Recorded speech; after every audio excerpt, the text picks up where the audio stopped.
Olá, pessoal. Hoje é dia 19 de maio de 2021, são 17 horas e 7 minutos na capital federal do Brasil. Estamos no nosso segundo encontro presencial da maratona do curso Construção de Patentes Relevantes, edição Biominas aqui. Eu vi que vários colegas aí, voltaram para da semana passada para hoje, O pessoal na semana passada acho que não ficou convencido que era muito ruim o curso, Então eles voltaram ainda, Ainda hoje talvez eles estão me dando uma segunda chance, Brincadeiras à parte, pessoal, queria agradecer, todos que estavam na semana passada, que retornaram hoje, e alguns novos colegas que chegaram também.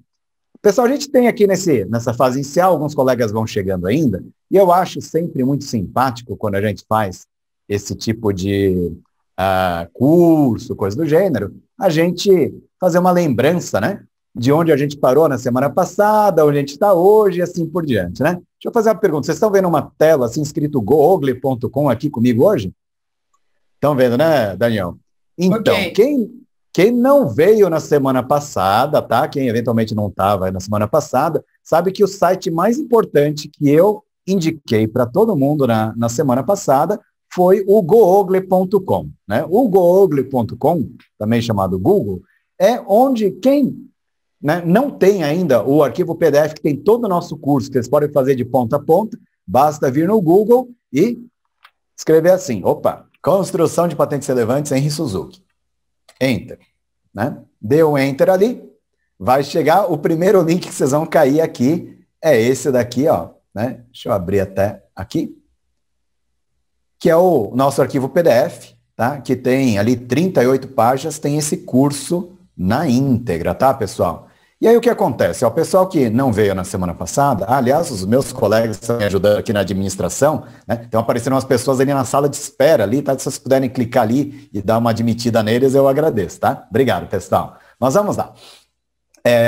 O curso, Construção de Patentes Relevantes, ele está conteúdo todo gratuito na internet. Depois, quem quiser certificado disso, pode se inscrever na plataforma da Biominas, É a módica quantia de R$100 apenas, E aí vocês vão fazer os exercícios, tudo na plataforma da Biominas, para terem o certificado. Agora, quem simplesmente quiser fazer o curso para aprender e tal, não quiser o certificado, não precisa nem fazer. Pode fazer por aqui mesmo, Então, o curso ele é baseado, é um curso de construção de patentes, ele é baseado, a estrutura do curso, a organização das informações, baseado no Project Model Canvas, de autoria do José Finocchio. José Finocchio é um autor brasileiro, Então não confunda o Project Model Canvas do José Finocchio com o Business Model Canvas, que aí é lá do Alexander Osterwalder mesmo, Que aí é o Canvas para construir modelos de negócio. O Canvas de projetos, de Project Model Canvas, ele tem uma coisa interessante, Entender as justificativas, benefício, produto, requisito, stakeholders externos, fatores externos, equipe, premissa e assim por diante. Para quem estiver assistindo o curso, ou estiver até assistindo a gravação dessa nossa live da maratonada que a gente vai fazer hoje, na semana passada, a gente cobriu os 4 primeiros blocos aqui e o comecinho do bloco número 5, que basicamente foi o pedaço que a gente fala, uma revisão sobre tudo que gostaríamos de saber sobre patentes, não tínhamos com quem conversar, O que é patente, o que é patenteável, assim por diante, os benefícios de ter uma patente, para que serve uma patente, para impedir terceiros e assim por diante, E aí, seguindo, dentro do nosso curso, tem as várias páginas, eu até vou mudar aqui de página para pular direto. A gente parou aqui na semana passada, no item 5 dos requisitos, que, quando a gente falou, um requisito, uma patente que vale a pena ser depositada, uma patente relevante, tem que ser tecnicamente e formalmente bem redigida, ela não deve revelar mais do que aquilo que dá para manter em segredo, Então, lembrando, patente, o que a gente colocar numa patente vai ser publicado. Eu não sou obrigado a colocar tudo sobre minha tecnologia numa patente. Eu posso manter uma boa parte em segredo, Segredo industrial e patente, se conversam, uma coisa não exclui a outra, É lógico, o que tiver na patente não dá para fazer mais segredo.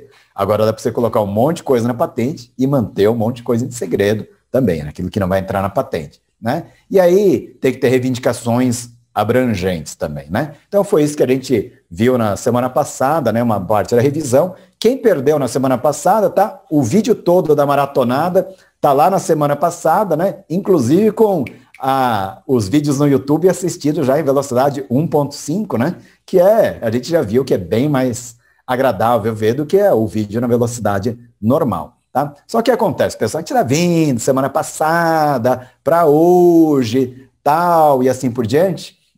E aí tem um material que eu queria trazer para vocês, né? Que ainda está dentro do nosso curso ali, daquilo que a gente tem a parte introdutória, que é um dos vídeos que eu indico nos materiais complementares, tá? E esse vídeo dos materiais complementares, tem alguns colegas aqui que até já fizeram cursos presenciais comigo também, é uma parte muito legal para a gente lembrar, né, como funciona a questão de patentes, principalmente em relação a essa história de impedir terceiros. Tá? Talvez uma das maiores dificuldades que a gente tem quando a gente conversa sobre patentes é entender essa história de patentes são ferramentas para impedirem a concorrência. O fato de eu depositar e ter uma patente concedida não quer dizer que eu mesmo posso colocar a minha invenção no mercado. Tá? E para isso, eu vou pedir aqui o auxílio do meu amigo Henry Suzuki, deixa eu até colocar ele aqui em velocidade de reprodução 1.5, tá? E aí eu vou pedir para o Henry falar aqui com a gente, né, algumas palavras sobre que história é essa de patentes para impedir terceiros. Né? Então vamos lá, pessoal. Henry, por favor, com você a palavra. Vamos lá. Item número 2. Bom, é um título de propriedade previsto em lei que confere ao seu titular, ao seu dono, o direito de impedir terceiros explorarem sua invenção. Esse daqui é um ponto que é muito importante. Eu até vou me fixar um pouquinho mais nele. Porque olha só, a patente confere ao seu dono o direito de impedir terceiros. E o direito de impedir terceiros é muito diferente do direito de explorar. Vamos lá, eu vou pegar aqui o artigo 42 da nossa Lei de Propriedade Industrial. Vamos lá. Artigo 42. A patente confere ao seu titular o direito de impedir terceiros, seu consentimento, de produzir, usar, colocar à venda, vender ou importar com esses propósitos o produto objeto de patente, processo ou produto obtido diretamente por processo patenteado. Tá vendo aqui, ó, o direito de impedir terceiro.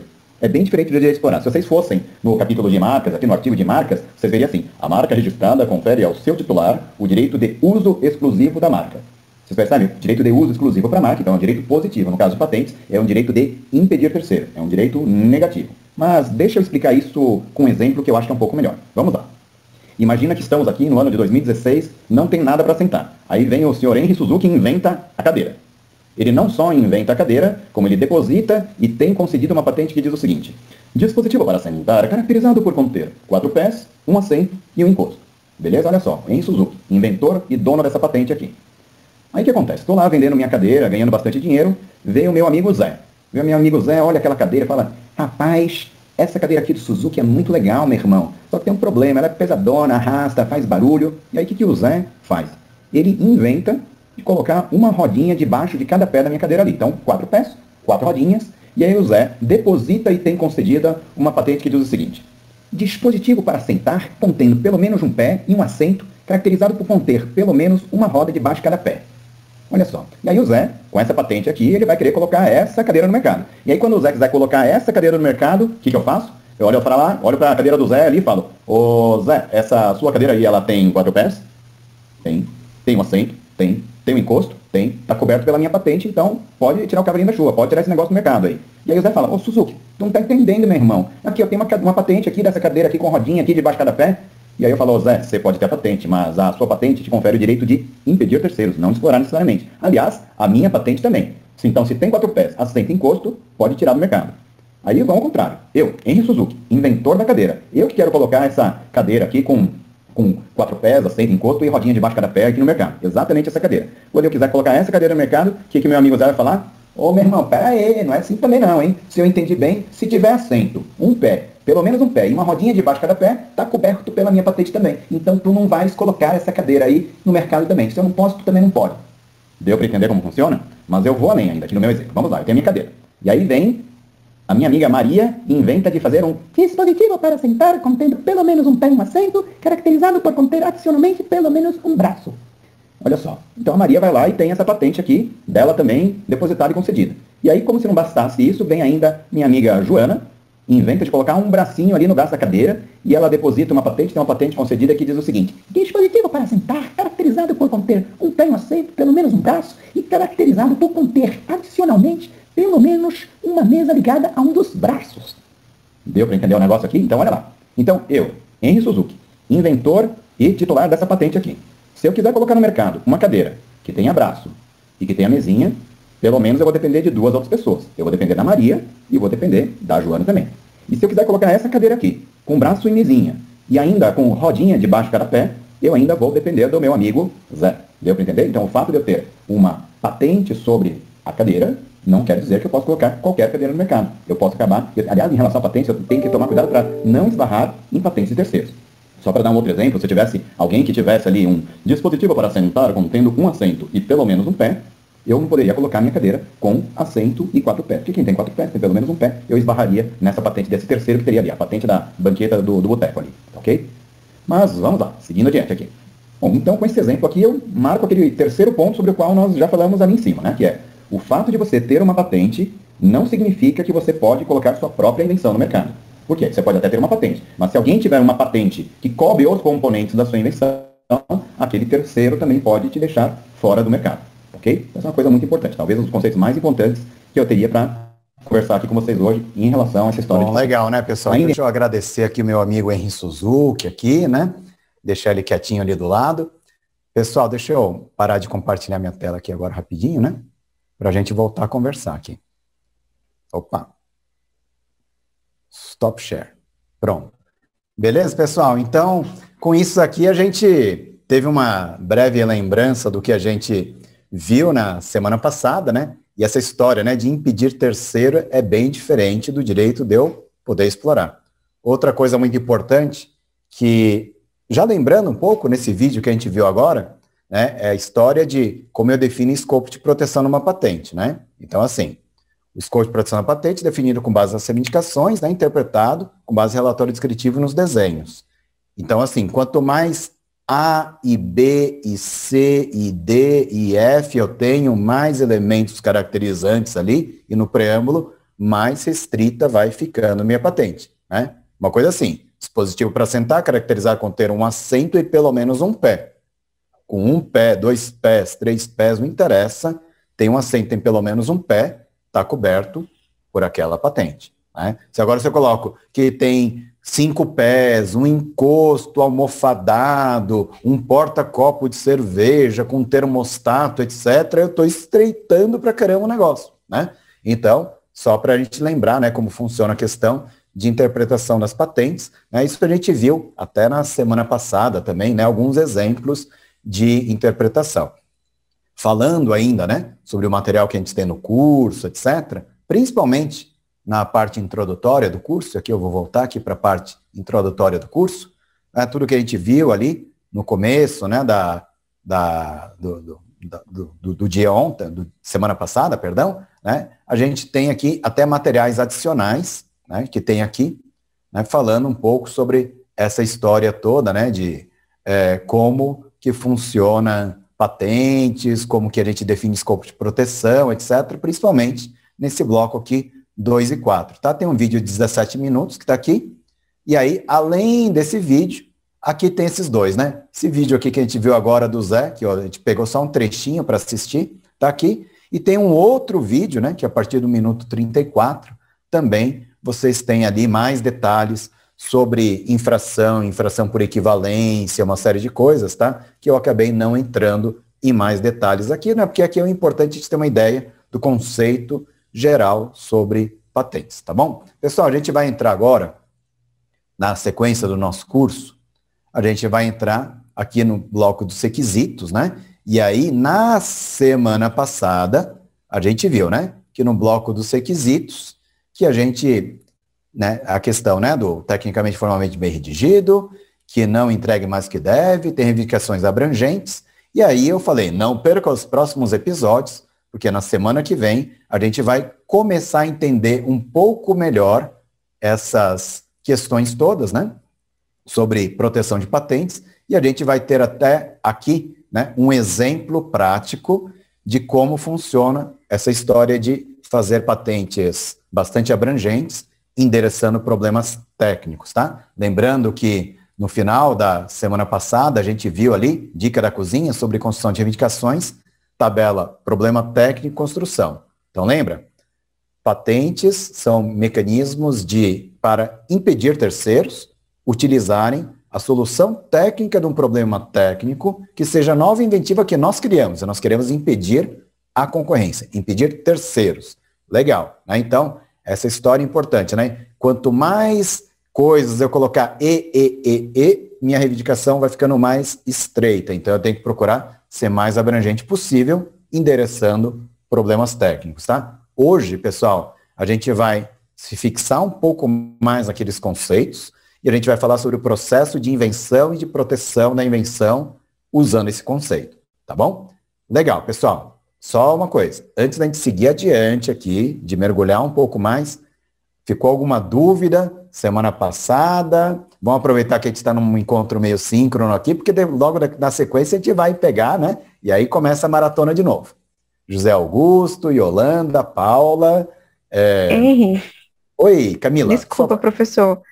Aproveitando, com relação à abrangência, em algum momento as nossas reivindicações podem ficar tão abrangentes ao ponto do INPI pedir para a gente refazer ou reescrever de alguma forma? O senhor acha que já se deparou com uma situação dessa?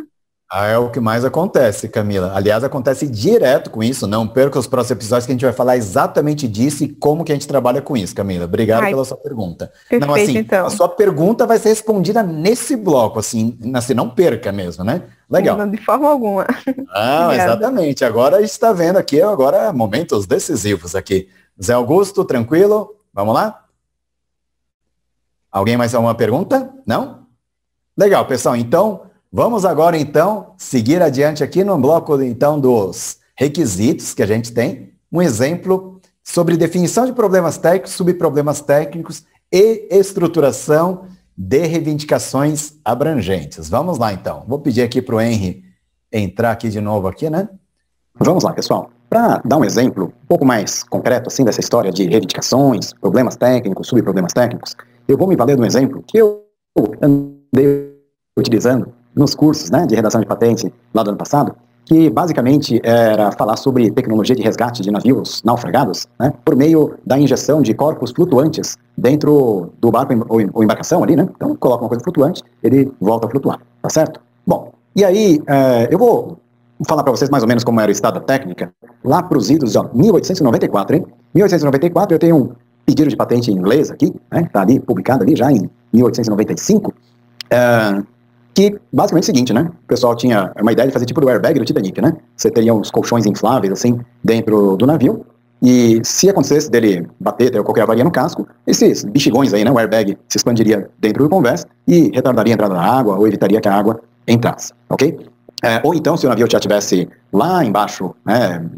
Ali no fundo, no leito do rio ou do mar, eles colocariam esse bexigão e encheriam o bexigão ali dentro, né? E aí o bexigão expandindo, o navio boia, né? Mais ou menos isso.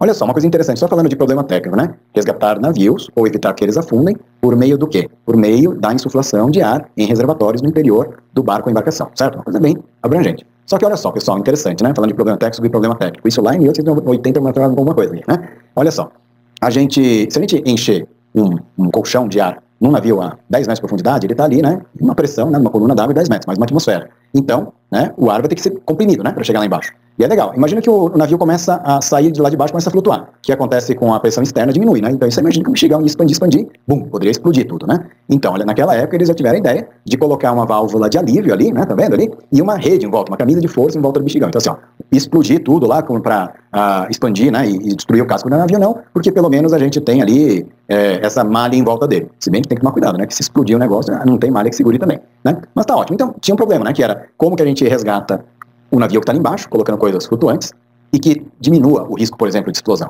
E aí eu vou para uma outra invenção, pessoal, olha só. Aqui eu estou em 1899, é isso? Legal, isso aqui é um pedido de patente americano aqui, né?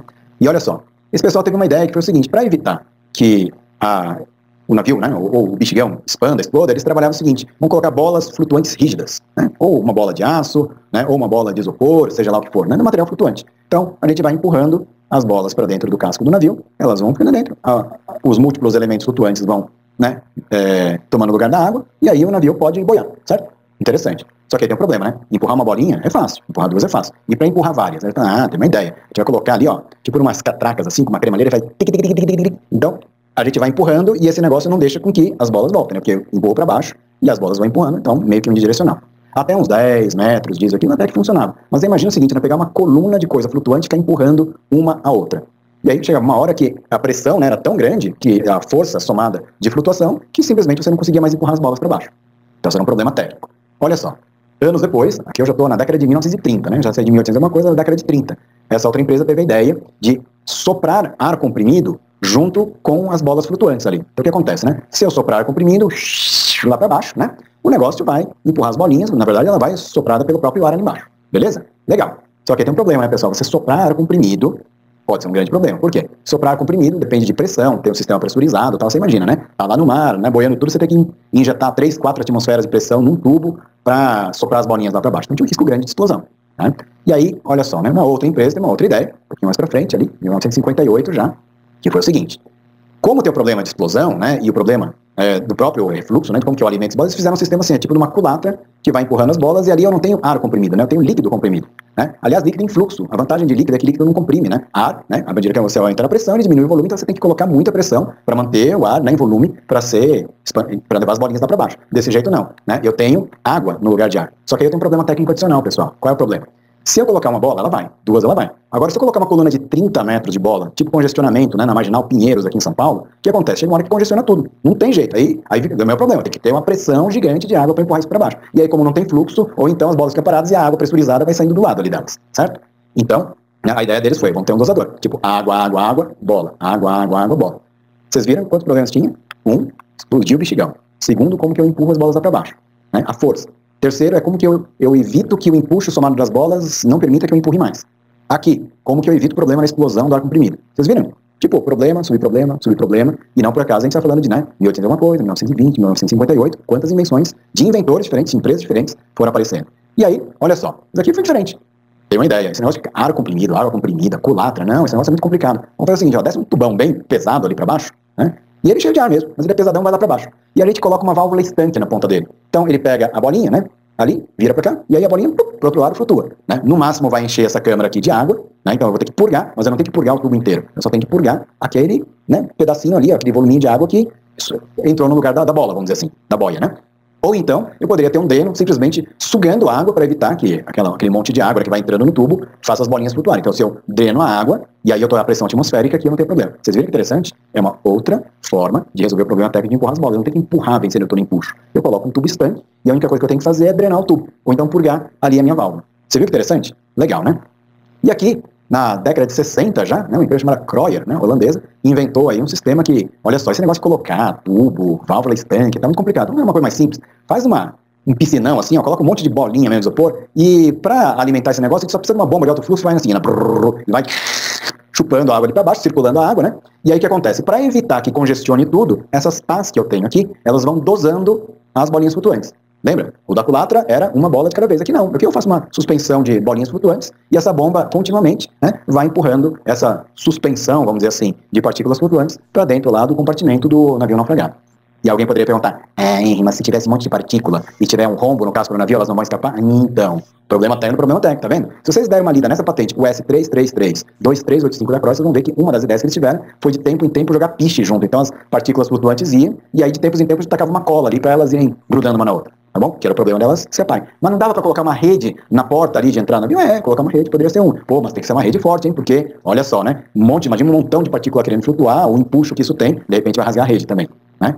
Aí tem outra pessoa que fala, não, mas aí para fechar o buraco eu poderia congelar o buraco do navio. Curtiu? Então, outro problema técnico. Você vendo? Aí o meu problema técnico deixa de ser empurrar a bolinha para baixo, ou empurrar a coisa para baixo, e passa a ser como que eu vedo o casco do navio. Curtiram? Legal. E aí vamos falar de reivindicações abrangentes. Vamos voltar agora lá para 1898, 99, né? Vamos lá. Aqui eu tô aqui, né? Essa patente aqui ela foi publicada ali, concedida, em 1899. Se não me engano, foi depositada um pouco antes disso, né? Essa daqui é uma das patentes que foi uma das primeiras que os inventores tiveram uma ideia de colocar múltiplos elementos flutuantes serem empurrados para dentro do casco do navio naufragado. Olha só, pessoal, como essa patente foi concedida com quais reivindicações. Tá vendo? Ó? Bom, por a gente tem, né, uma reivindicação, né? A gente vê o que é A, o que é B, o que é C. Então, eu vou colorir aqui pra gente, ó. Aparato para trazer à superfície vasos naufragados. Pode ser um navio, pode ser um cofre, um vaso naufragado. Compreendendo um guia para ser posicionado no vaso. Uma quantidade de elementos flutuantes. E meios para propelir tais corpos flutuantes ao longo do guia para dentro do vaso. Vocês viram como essa reivindicação é abrangente? 1898, hein, pessoal? Olha só. Aquela que usava tudo isso mais ar comprimido Está coberto pela essa patente? Em princípio, sim. Mas, Henry, como é que eles conseguiram colocar aqui no mercado? Ninguém falou que conseguiram. Mas, olha só, de 1898 para 1920, né? Olha, provavelmente essa patente até já estava expirada. Aliás, essa patente só nos Estados Unidos e no resto do mundo também não tinha, né? Ou sim ou não. Na verdade, eu não conheço exatamente, né, a proteção internacional, mas provavelmente só nos Estados Unidos. Legal. Aí você pega aquela outra, né? Que tem água comprimida com culatra no lugar do ar comprimido. Ele tem um guia? Tem. Ele é para trazer a superfície básica? Ele tem uma quantidade de elementos flutuantes? Que ela está coberto também. Vocês viram como é que interessante? Agora, imagine que em 1898, esses inventores poderiam ter pensado nisso. Pensar como são outras formas que eu tenho de empurrar ou puxar elementos flutuantes para dentro do caso do navio. Se ele tivesse descrito essas variáveis todas no relatório descritivo, eventualmente, né, aquelas outras patentes de 1920, 58, tal, etc., não teria novidade. Só que olha só que interessante. Como esses inventores foram inventando aos poucos o negócio e foram resolvendo aos poucos os negócios, né? Então o que acontece? Deu espaço para várias empresas desenvolverem tecnologias correlacionadas, né? Em princípio, todas as conversas da patente estão muito bem redigidas em termos de reivindicação, se a gente for ver, né? Desse jeito aqui. Tem gente que vai falar, Henry, não está escrito caracterizado por. Pessoal, patente americana, tá? Os requisitos formais são diferentes. Aliás, escrever caracterizado por não é nem interessante num pedido de patente nos Estados Unidos. Mas isso a gente vai falar no próximo bloco, quando a gente for falar aqui, no próximo post-it, né? De tramitação de algumas peculiaridades, inclusive, né? Para ser usados nos tribunais, fora do Brasil, tal, no Brasil e assim por diante, tá bom? Espero que tenha ficado mais ou menos claro essa história, né, do problema técnico e problema técnico, e quanto que uma patente poderia reivindicar tudo isso. Na verdade, se vocês pegarem essas patentes todas, e eu vou colocar no texto do nosso curso aqui, vocês vão ter links para textos integrais de todas essas patentes. Vocês vão ver que, em princípio, cada uma daquelas outras reivindicações que tem, dos que vêm ali restantes, poderia ter sido uma reivindicação dependente dessa, né? Vantagem de fazer reivindicações dependentes numa única patente, imagine que esse de 1898 tivesse uma anterioridade, que alguém já tivesse colocado múltiplos elementos flutuantes, tal, do guia e assim por diante. Se fosse só essa reivindicação, perderia, né? Não teria novidade. Mas vai falar, então, tem um subproblema técnico. Eu empuxo. Uma das formas para eu empuxo é a catraca. Uma segunda opção é com o ar comprimido. Uma terceira é com líquido comprimido. Uma quarta é o líquido comprimido com método de dosagem. Um quinto, um líquido comprimido com método de dosagem que tem um piscinão e os elementos flutuantes eles são dosados conforme a suspensão que é formada na superfície. Viram só interessante? A chance de alguém, 1898, ter encontrado, pensado tudo isso daqui, ia ser muito baixo, não é verdade? Bom, prova disso é que várias daquelas outras patentes que eu mostrei para vocês são patentes concedidas. Inclusive, uma bem diferente que aquela outra lá do tubo estanque. E aí você fala, será que aquela do tubo estanque poderia ter serviço como ter meios para propelir tais corpos ao longo do guia para dentro do vaso? Aí talvez ao longo do guia para dentro do vaso, poderia falar, do guia para dentro do vaso. E aí poderia ser inclusive uma cordinha, amarrando aí a cada X metros uma boia. E aí seria uma outra forma. Então, tem que tomar cuidado também, não só com as reivindicações, mas com o relatório descritivo também. É isso daí, né? Vamos lá, né, pessoal? Bom, ficou um pouquinho mais claro agora essa questão, né, de problema técnico, subproblema técnico, né? E até a pergunta, né, da colega, como que eu faço, né? Eu faço uma reivindicação super abrangente. E pode acontecer do INPI achar anterioridades, eu ter que restringir. Eu falo, então, não só pode, como é muito frequente que aconteça. Então, como que eu trabalho, pessoal? Sempre que eu trabalho, eu não sou preguiçoso. Tem um problema técnico principal. Mas sempre tem, sabe aquele detalhe a mais, que você fala, não, mas e se poderia ter a mais, coisa do gênero? Então, você pode trabalhar com tudo isso em reivindicações dependentes, né? E a boa prática indica que a gente deve fazer isso, porque é muito comum que terceiros encontrem anterioridades, que o examinador INPI encontre anterioridades também. Tá bom, pessoal? Ficou claro? Beleza, então. Então, com isso, a gente passou aqui, né, para o nosso vídeo aqui, que é exemplos, né, de como a gente faz isso. E agora vamos entrar aqui, né, na continuação dos nossos requisitos, né, que é a questão, né, de a patente que deve ser útil nos tribunais. Então, como que eu redijo uma patente que seja útil contra terceiros, né, e que também possa ser tramitada, né, em outros países, sem muito retrabalho, tá bom? Então eu vou entrar aqui já, que é um vídeo mais curto, né? Eu vou pedir para o nosso amigo uma pergunta. Pode falar, Zé Augusto. Uma pergunta. Com relação a esse trâmite de patente, né, por exemplo, você falou, cada ano tem outras tecnologias diferentes, vai sempre avançando, né? Será que a patente anterior vai ser produzida com essas novas tecnologias que estão sendo avançadas para resolver determinado problema? Pois eu tenho uma patente, mas não foi descrito na sua totalidade, né? Não todos esses exemplos, né, aí citados, né, de anos e anos, né? Mas nós vemos atualmente, recentemente, né, o avanço da tecnologia em vários sentidos, né? Como isso é possível proteger, tendo anteriores, se tem tecnologias avançadas avançadas, talvez superando essa anterior. Ah, tá. José Augusto, eu vou dar uma assim, falar que nem tipo mestre Yoda, assim, né? José Augusto, sempre lembre-se, patente é um mecanismo para impedir terceiros usarem a solução técnica de um problema técnico que seja nova e inventiva. Olha só, vou dar um exemplo, né? José Augusto, olha aqui, ó. Tem aqui, ó, minha garrafa térmica, certo? E eu inventei a garrafa térmica, José Augusto. Ó, tem uma câmara aqui, estanque com vácuo, né? Então, o vácuo, ele acaba sendo um bom isolante, e aí eu tenho minha garrafa, certo? Só que aí o meu amigo José Augusto chega e fala o seguinte, né? Ó, a garrafa do Henry é legal, mas olha só. Aliás, não sei se vocês estão conseguindo me ver aqui. Deixa eu colocar aqui, eu vou me colocar o meu PIN. Não, acho que vocês estão me vendo, né? Ou não? Câmbio, terra. Estamos vendo. Ah, então tá bom. Ah, então tá bom. Aqui para mim estava aparecendo a marcação no Zé Augusto. Mas aqui, ó. Aí o Zé Augusto chega e fala, tá, essa garrafa térmica do Henry é legal pra caramba, só que tem que ficar abrindo, fechando a garrafa. Aí o Zé Augusto inventa uma tampa assim, ó, que aperta o botãozinho, abre e fecha o café, tá vendo? Então, concorda comigo que o problema técnico que ele resolveu é totalmente diferente. O meu era como manter o café quente. E o problema técnico dele, ele fez uma evolução na minha garrafa térmica, que é como que eu faço uma tampa que não tem que ficar abrindo e fechando com as duas mãos e tal. Percebeu como são as coisas? Então, novo problema técnico, Zé Augusto, você viu? Então você vai fazer uma patente, não vai fazer patente de tampa de garrafa térmica, né? Pessoal, uma tampa que tem um botãozinho assim e abre e fecha garrafa térmica, abre e fecha garrafa de água, qualquer tipo, galão e assim por diante. Sacou como funciona, Zé Augusto? Então assim... Independente do material. Bom... Fabricar a garrafa. Vamos lá. Eu tenho uma garrafa que é de aço aqui, certo? Beleza, né? Vamos dizer que o Zé Augusto descobre um jeito aí de fazer uma garrafa de vidro, por exemplo. E o método dele de fazer a garrafa de vidro ou é mais barato, ou é mais eficiente, seja lá o que for. Aliás, é óbvio você fazer uma garrafa de vidro, tal, coisa do gênero? Não, né? Então, nesse caso, se você, ao substituir o material, tiver algum problema técnico não óbvio que você resolveu, tá?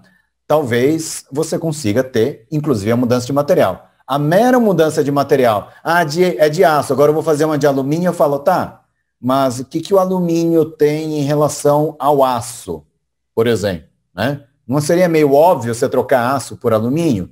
Talvez fosse e tal, né?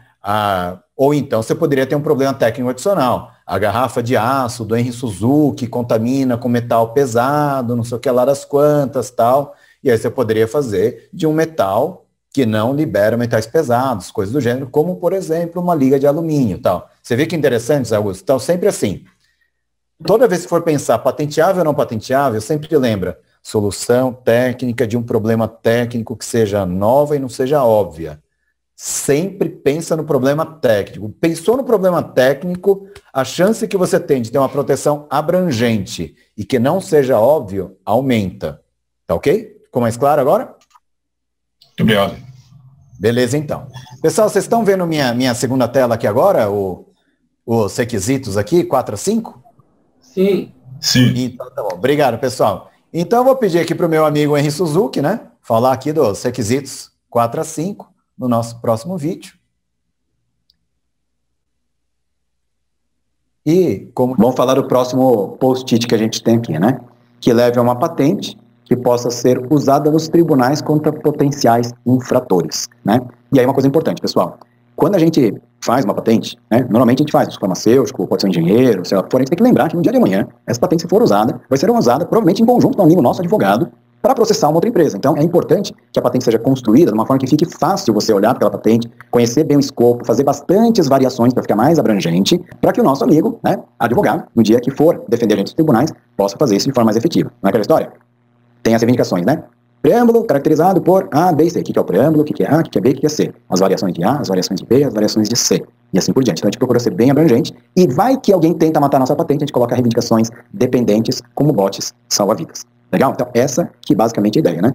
Tem uma reivindicação principal, um problema técnico principal, subproblemas técnicos, reivindicações dependentes. De forma que, se a principal não passa, as outras também resolvem problemas técnicos adicionais. Então elas conseguem sobreviver. Se forem só mudou de cor, coisa assim meio frívolo, assim, sabe? Que não tem nada de inventivo nas dependentes, as dependentes não vão ajudar para muita coisa também. Tá bom? Só vão custar caro, na verdade. Custa caro produzir, custa caro você pagar exame a partir do número de reivindicações e assim por diante.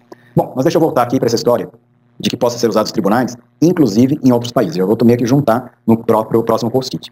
Quando eu estava comentando o exemplo lá das patentes dos elementos flutuantes, eu falei, nos Estados Unidos nem se usa o caracterizado por, né? Olha só que interessante, aqui no Brasil a gente é obrigado, se a gente não escrever caracterizado por, tem uma instrução normativa do NPI que fala que não tem caracterizado por, não atende requisito formal. Pode ser a maior invenção do mundo. Se não atende requisito formal, o NPI não vai aceitar o seu pedido.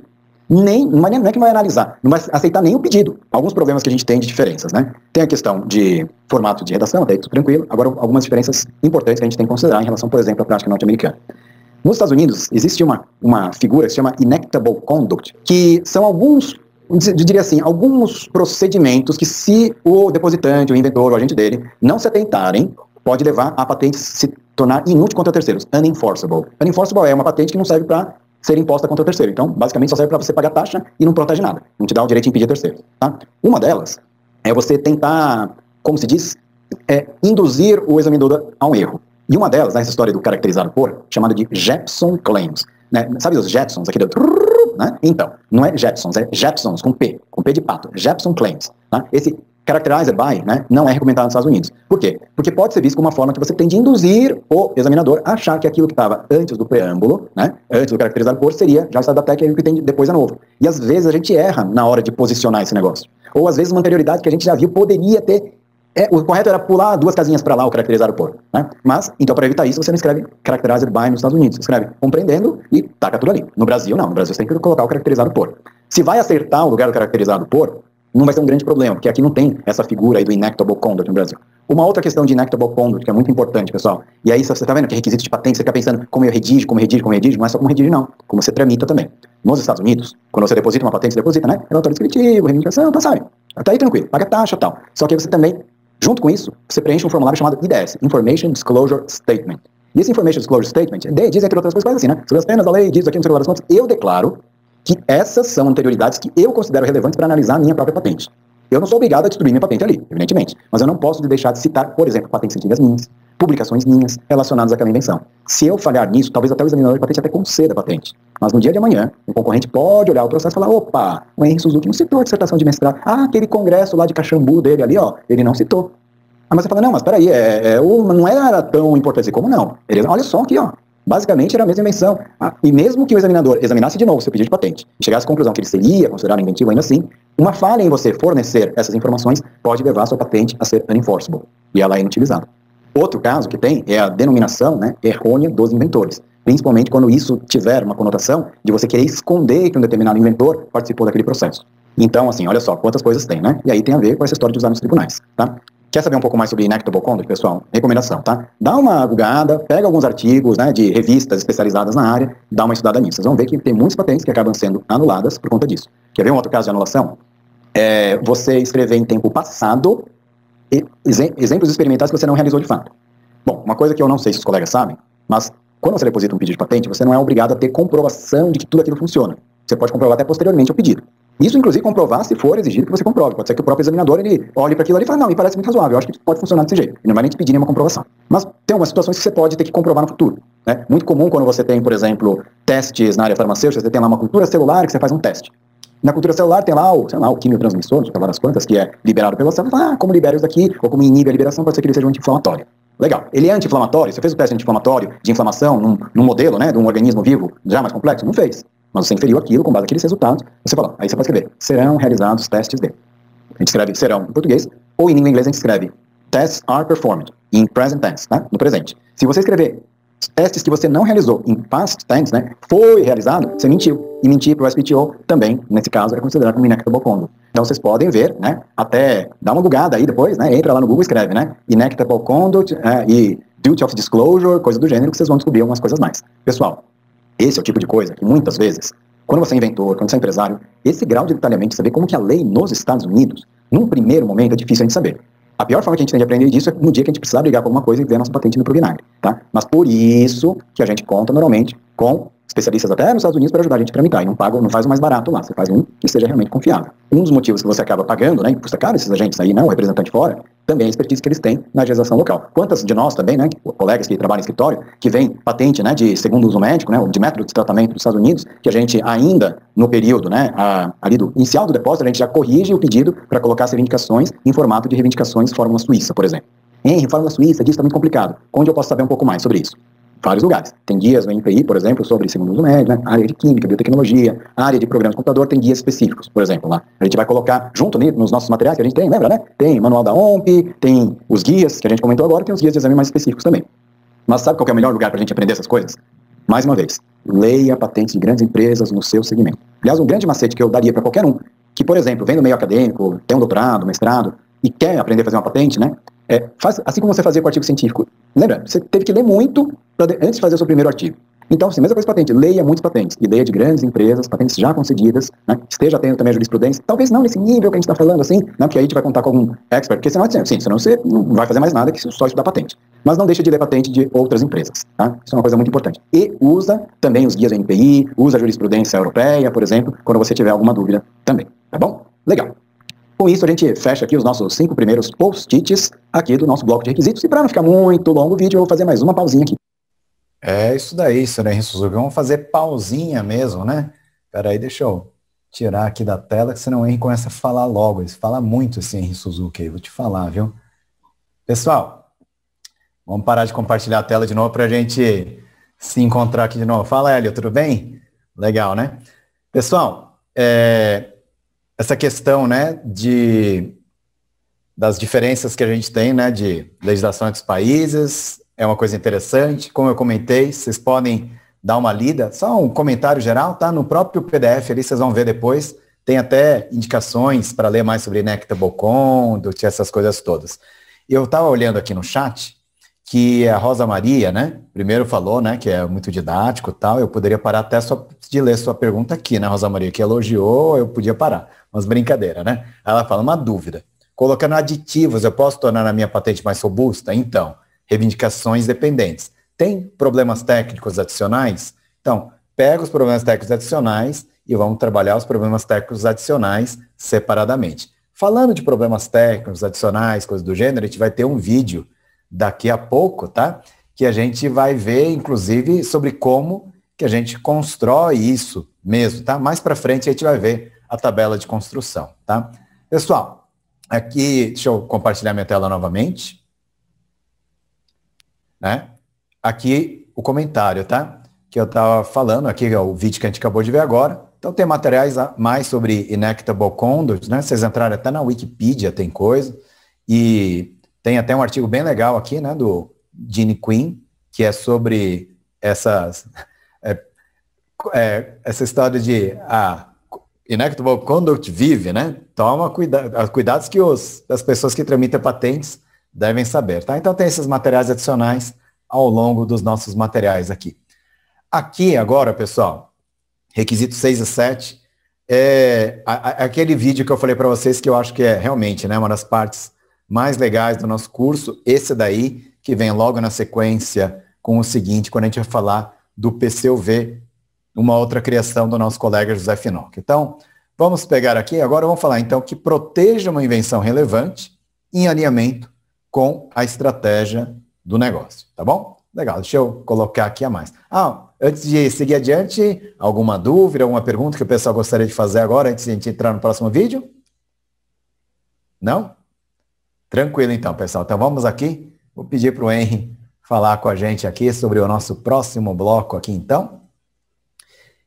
Vamos lá então, pessoal, estamos aqui dando sequência ao nosso grande bloco de requisitos, né? Já começamos ali falando sobre os aspectos técnicos, formais, sobre guias, questões internacionais, sobre a construção de patentes, e agora a gente vai para um bloco aqui, bem bacana, que é o bloco que a gente vai trabalhar com a construção da própria invenção. É uma coisa interessante, né? Muitas vezes a gente já inventou alguma coisa, mas a gente pode construir e reconstruir aquilo com foco numa patente que realmente vale a pena ser tramitada. Esse é o objetivo dessa nossa conversa de agora, tá bom? Vamos lá. Lembra que eu comentei com vocês, né, lá no comecinho do nosso curso, falando, olha, teve uma coisa muito bacana que aconteceu nesse tempo, que eu tive a oportunidade de conhecer um colega chamado José Finock, que foi o criador, né, ele é o criador do Project Model Canvas, e com o Project Model Canvas, você viu como a gente conseguiu organizar as nossas ideias até agora? Então, deixa eu contar para vocês uma outra coisa que aconteceu comigo no ano passado.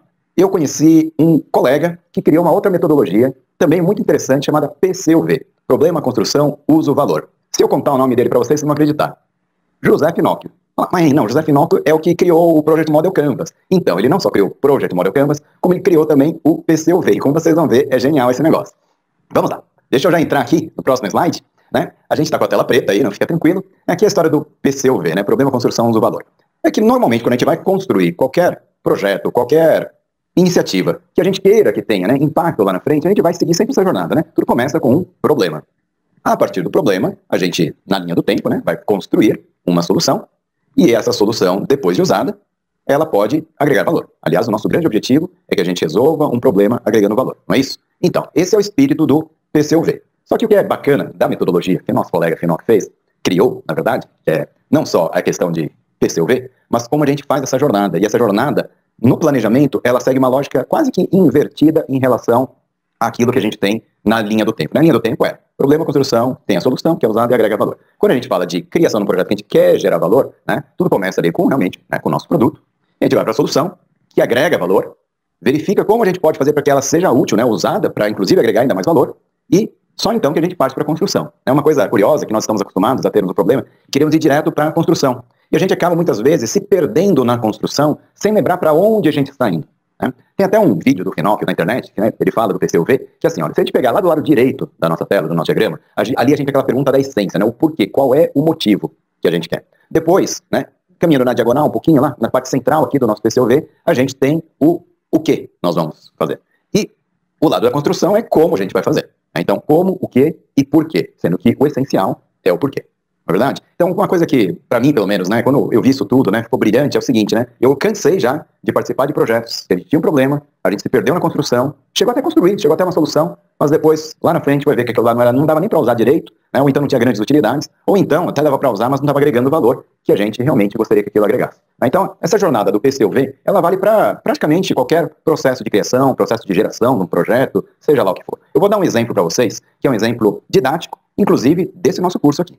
Olha só, a gente tem vou fazer uma jornada aqui com vocês, né? Um exemplo, ó. A gente tem um problema hoje, que é um problema que as pessoas conhecem muito pouco sobre propriedade intelectual aqui no nosso país, por exemplo. E a gente vive na era do conhecimento, a era em que o capital intelectual vale muito. E a gente não aprendeu na escola, e os nossos professores também não aprenderam. Então, como que a gente pode tentar resolver isso? É uma solução para esse problema que a gente tem que levar esse conhecimento para ele. Uma solução, por exemplo, é criar um curso. Mas um curso, né, com foco em quem? Principalmente em professores, gestores, pessoas que trabalham capacitando outras pessoas, né? Formadores de opinião, jornalistas, seja lá o que for. Não é verdade? Legal. E aí, assim, isso agrega valor? Como que isso a gente faz para agregar valor, né? Então, na própria solução, isso pode agregar valor? Olha, eu acredito que possa agregar valor, porque a partir do momento que o professor, se a gente conseguir realmente fazer com que isso chegue lá na ponta, ele vai ajudar a gente a capacitar mais gente. Né? Mas como que esse negócio pode ser utilizado, né? A gente pode fazer isso de forma, por exemplo, presencial, que o presencial é uma coisa muito importante no primeiro momento. Né? Mas, se a gente for pensar mesmo, né, época de pós-pandemia, uma série de coisas, todo mundo está, inclusive, muito mais acostumado a usar mídias digitais, trabalhar com aulas online. Então, olha só, será que para a gente agregar ainda mais valor, não seria mais útil, mais fácil das pessoas terem acesso do que se deslocarem, perderem um dia inteiro, ou investirem um dia inteiro, ou 2 para participarem do curso presencial? E se a gente fizesse uma coisa que pudesse ser usada online? Inclusive, que o professor pudesse usar isso em sala de aula, alguns desses materiais gravados, por exemplo. Lá, opa, pode ser interessante. E aí a gente pode ir depois, finalmente, para a construção. Então, como que isso vai ser construído? Então, mas a questão toda aqui, será que vale a pena construir tudo isso? Então, em princípio, parece que vale a pena. Depois de ter rodado o Brasil, né? Mais de 900 horas de workshop só num ano, presencialmente. Com impacto que não foi pequeno, mas poderia ter sido muito maior se a gente já estivesse no ambiente online, assíncrono, que as pessoas não precisam se deslocar, podem fazer no seu tempo. Percebe como são as coisas? E a gente vai para a construção. E aí, quando a gente vai para a construção, por exemplo, de um curso como esse, né, não é uma coisa tão simples assim, tem um monte de detalhes. O que a gente fez na hora de construir? A gente recorreu ao nosso Project Model Canvas, por exemplo. Deu para sacar mais ou menos? Né? Então, assim, na concepção da ideia, inclusive, né, vou falar no mundo real, né? Esse curso aqui, com essa cara que a gente está vendo, ele está sendo reconstruído todos os dias. Eu estou gravando esse negócio, talvez até rigado esse vídeo daqui a pouco, tá? Mas assim, onde que nasceu isso? Né? Nasceu de ter conhecido primeiro o PCUV, né? Problema com construção do valor, para cair a ficha depois, que a gente precisaria de alguma coisa a mais além, né, do que seria o próprio PCUV para a gente organizar as ideias e construir melhor. E aí que entrou o Project Model Canvas. Né? Mas a ideia, né, do curso, tudo nasceu do PCUV. Né? Então, problema, construção, uso, valor. Sabe por que também nasceu do PCUV? Porque a primeira vez que eu assisti o professor Finocchio ministrando um workshop sobre isso, inclusive foi numa aula online, gravada, olha que bacana, né? Olha o alcance que online pode chegar. Eu falei assim, cara, esse negócio de PCUV tem uma cara de patente que vocês não imaginam. Por que que acontece? Vamos lembrar uma coisa? O que é uma patente, né? É uma ferramenta para impedir terceiros produzirem, usarem, colocarem, vendem, importarem a materialização da solução de um problema técnico que seja novo e inventivo. Captou o negócio aí do problema técnico, problema, ponto de partida. É a mesma coisa. Quando a gente tem uma patente, a gente parte de um problema. Aliás, não só patente, para várias outras coisas, mas no caso de patente, um problema técnico, que eu posso tentar resolver de forma técnica. Se for nova e não for óbvia, ele pode até gerar uma patente. Mas a gente está aqui num curso para a geração de uma patente relevante. E aqui o que é uma patente relevante? É uma patente que, quando o uso dela, agrega algum valor. Então aqui, completando o nosso PCUV, e eu vou fazer talvez o PCUV, PI, propriedade intelectual, patente, invenção, a gente tem aqui um componente a mais, que é esse daqui, né? Olha lá. Uma patente relevante protege o quê? Né? Uma solução técnica, um problema técnico, né? Que seja uma solução nova e não seja uma solução óbvia. Tudo bem, até aí a patente. Irrelevante. Uma patente relevante. O que ela precisa? O direito de impedir terceiro, esse direito que a gente sabe que a patente confere, né? O direito de impedir terceiros ou construírem ou usarem aquela nossa solução, né? Ela tem que agregar valor. O poder de impedir terceiros usarem nossa invenção tem que agregar valor. Então, aí a gente faz um fechamento aqui, olhando para o PCUV, de qual é a lógica de patentes que são patentes relevantes, né? Soluções técnicas, problemas técnicos, de forma nova e não óbvia, e que o direito de impedir terceiros construírem ou usarem aquela sua invenção agregue valor ao seu negócio, ao seu laboratório, seja lá o que for. Então, esse é o bloco básico, né, que a gente usa para raciocinar em termos de patentes e construção de patentes relevantes. Mas eu vou voltar um passo aqui agora, a questão do nosso PCUV. Lembra que a gente, alguns post-its atrás, estava falando da construção de reivindicações, né, reivindicações dependentes, problemas técnicos e subproblemas técnicos? É aí que a gente vai voltar a olhar para o nosso PCUV aqui e vai olhá-lo como um ciclo que pode ser repetido muitas vezes, porque no momento que eu vou construir, eu posso descobrir novos problemas técnicos. E é aí que está a beleza da coisa.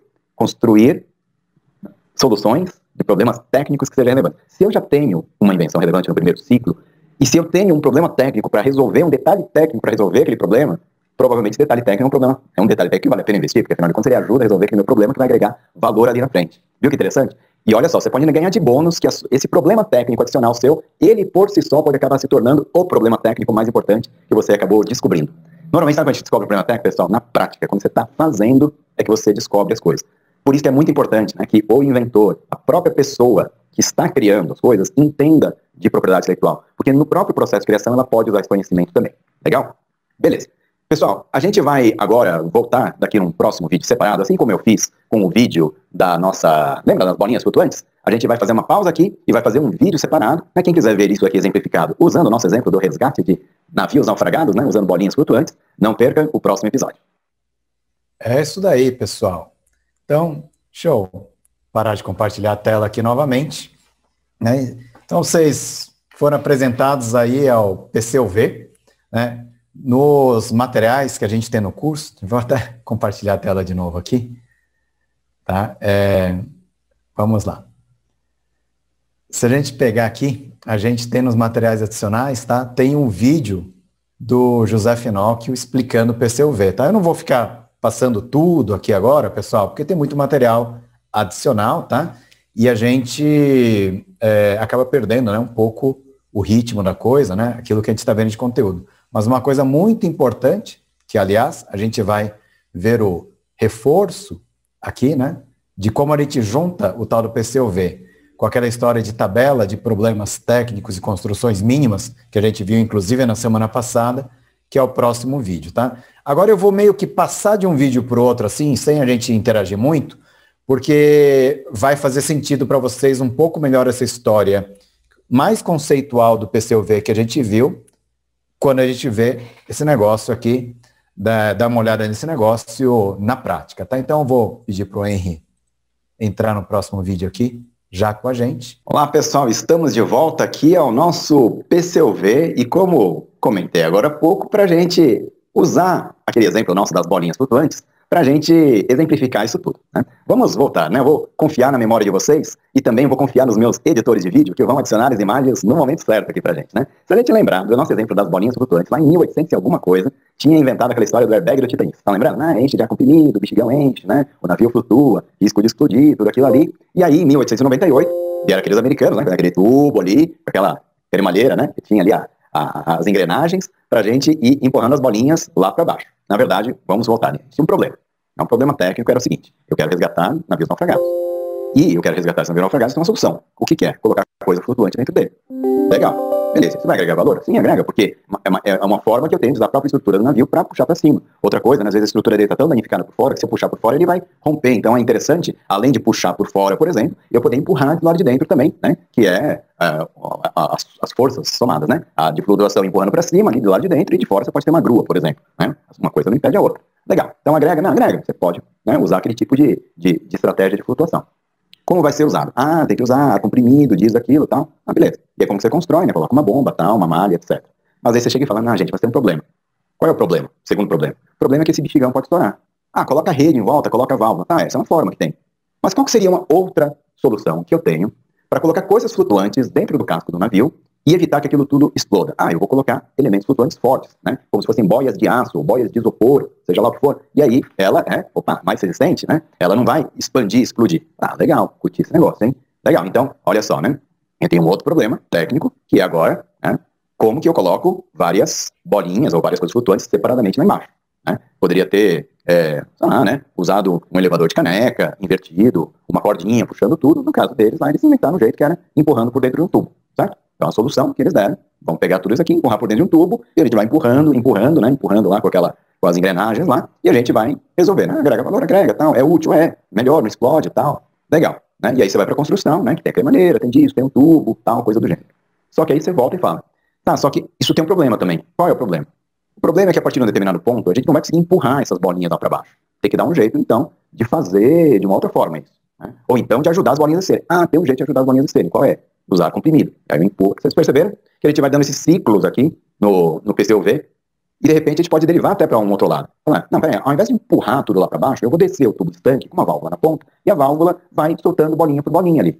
Legal. É uma outra solução, vocês viram? Uma é como que eu faço para empurrar, com ar ou com água. E a outra é como que eu evito ter que empurrar, né, usando ali a válvula na ponta. Viram que bacana? Então, mais ou menos, né, sem mais nem menos, na verdade, a gente olha para aquele exercício que a gente fez e a gente olha para isso e a gente fala, né, problema, solução, uso, valor, vários ciclos que a gente pode ter também. Normalmente, o que acontece, pessoal? Durante o uso e durante a própria construção, que a gente acaba descobrindo que tem novos problemas. É muito comum, você pega o pessoal que é da área médica, da área de engenharia e tal, sabe? Às vezes, até a gente, assim, você chega e fala, cara, não é possível, por que ninguém nunca pensou na solução desse problema aqui? Eu vou dar um exemplo para vocês aqui, você sabe que eu sou inventor, já falei, né? Vou dar um outro exemplo para vocês, só para fechar isso aqui com um exemplo bem humorado, tá? O exemplo que eu tenho é o seguinte, eu estava um dia em casa, um dia de inverno, eu lembro, tinha comprado um micro-ondas novo e um micro-ondas pequeno. E aí, coloquei o saco de pipoca ali do micro-ondas para estourar, e aí acontece, ele travou o saco, né? Ele parou de rodar, e aí como parou de rodar, a geometria lá do forno não era muito bacana, queimou a pipoca e não estourou nada, né?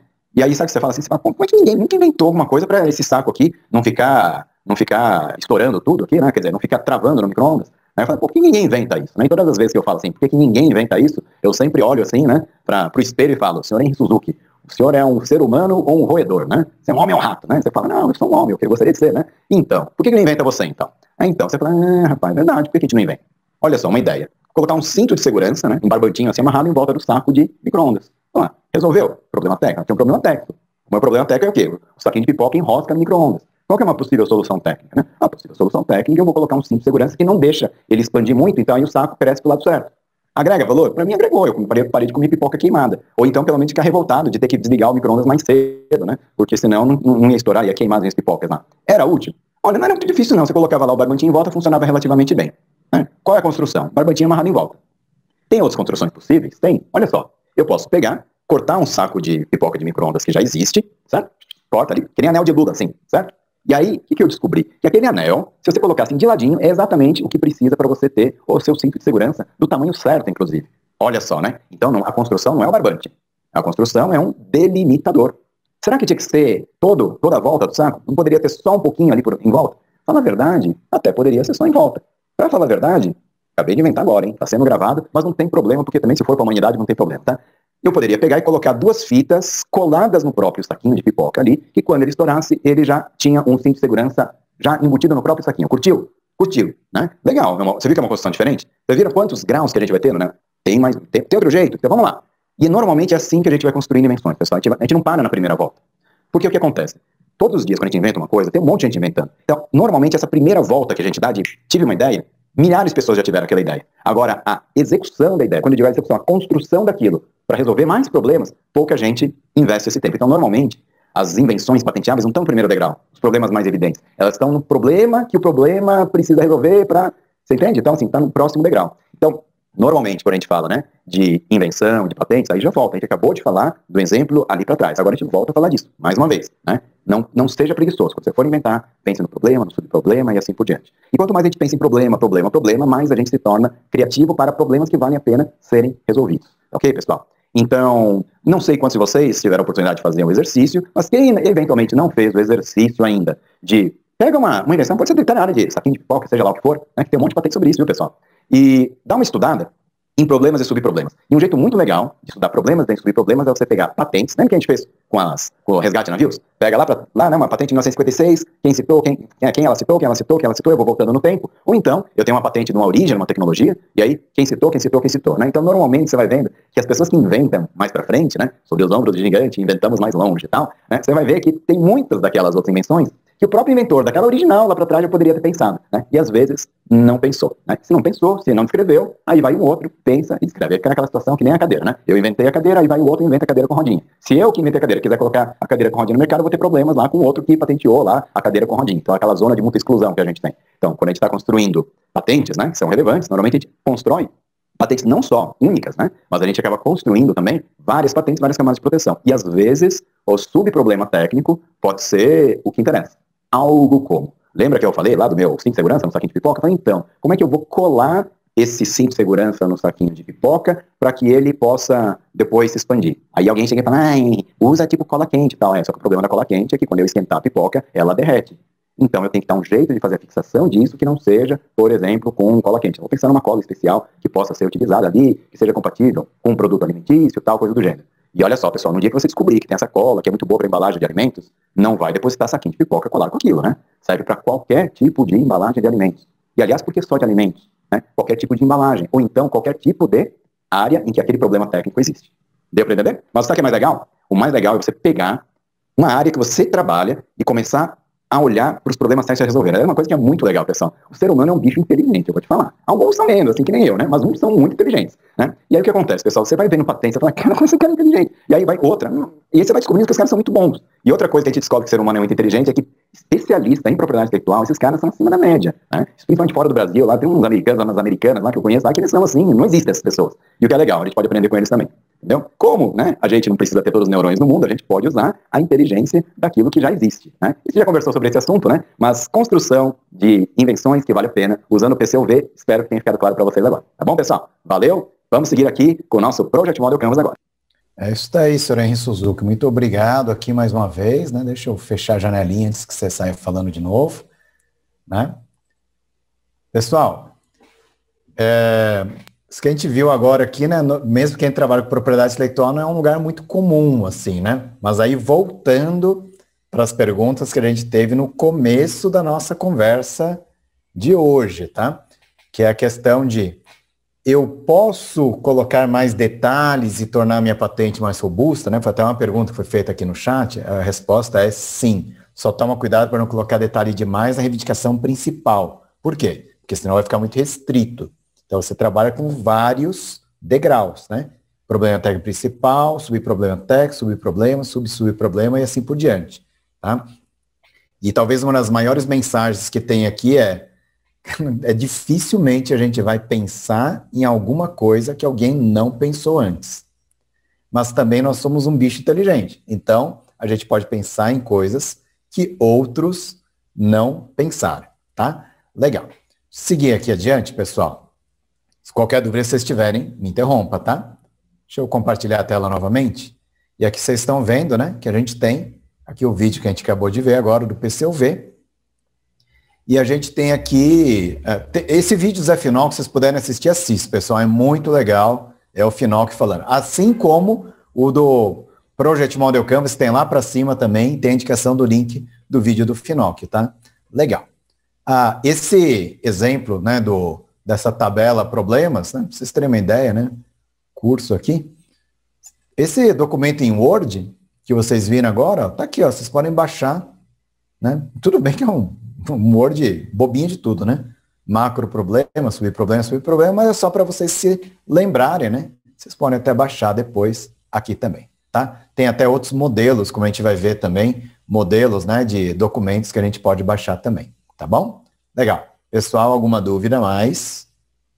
Posso seguir adiante? Vou seguir então, hein? Vamos lá. Seguir aqui nos requisitos, que tem uma boa probabilidade de concessão. Vai bater na mesma pergunta da questão das reivindicações abrangentes e dos subproblemas, pessoal. Vamos lá.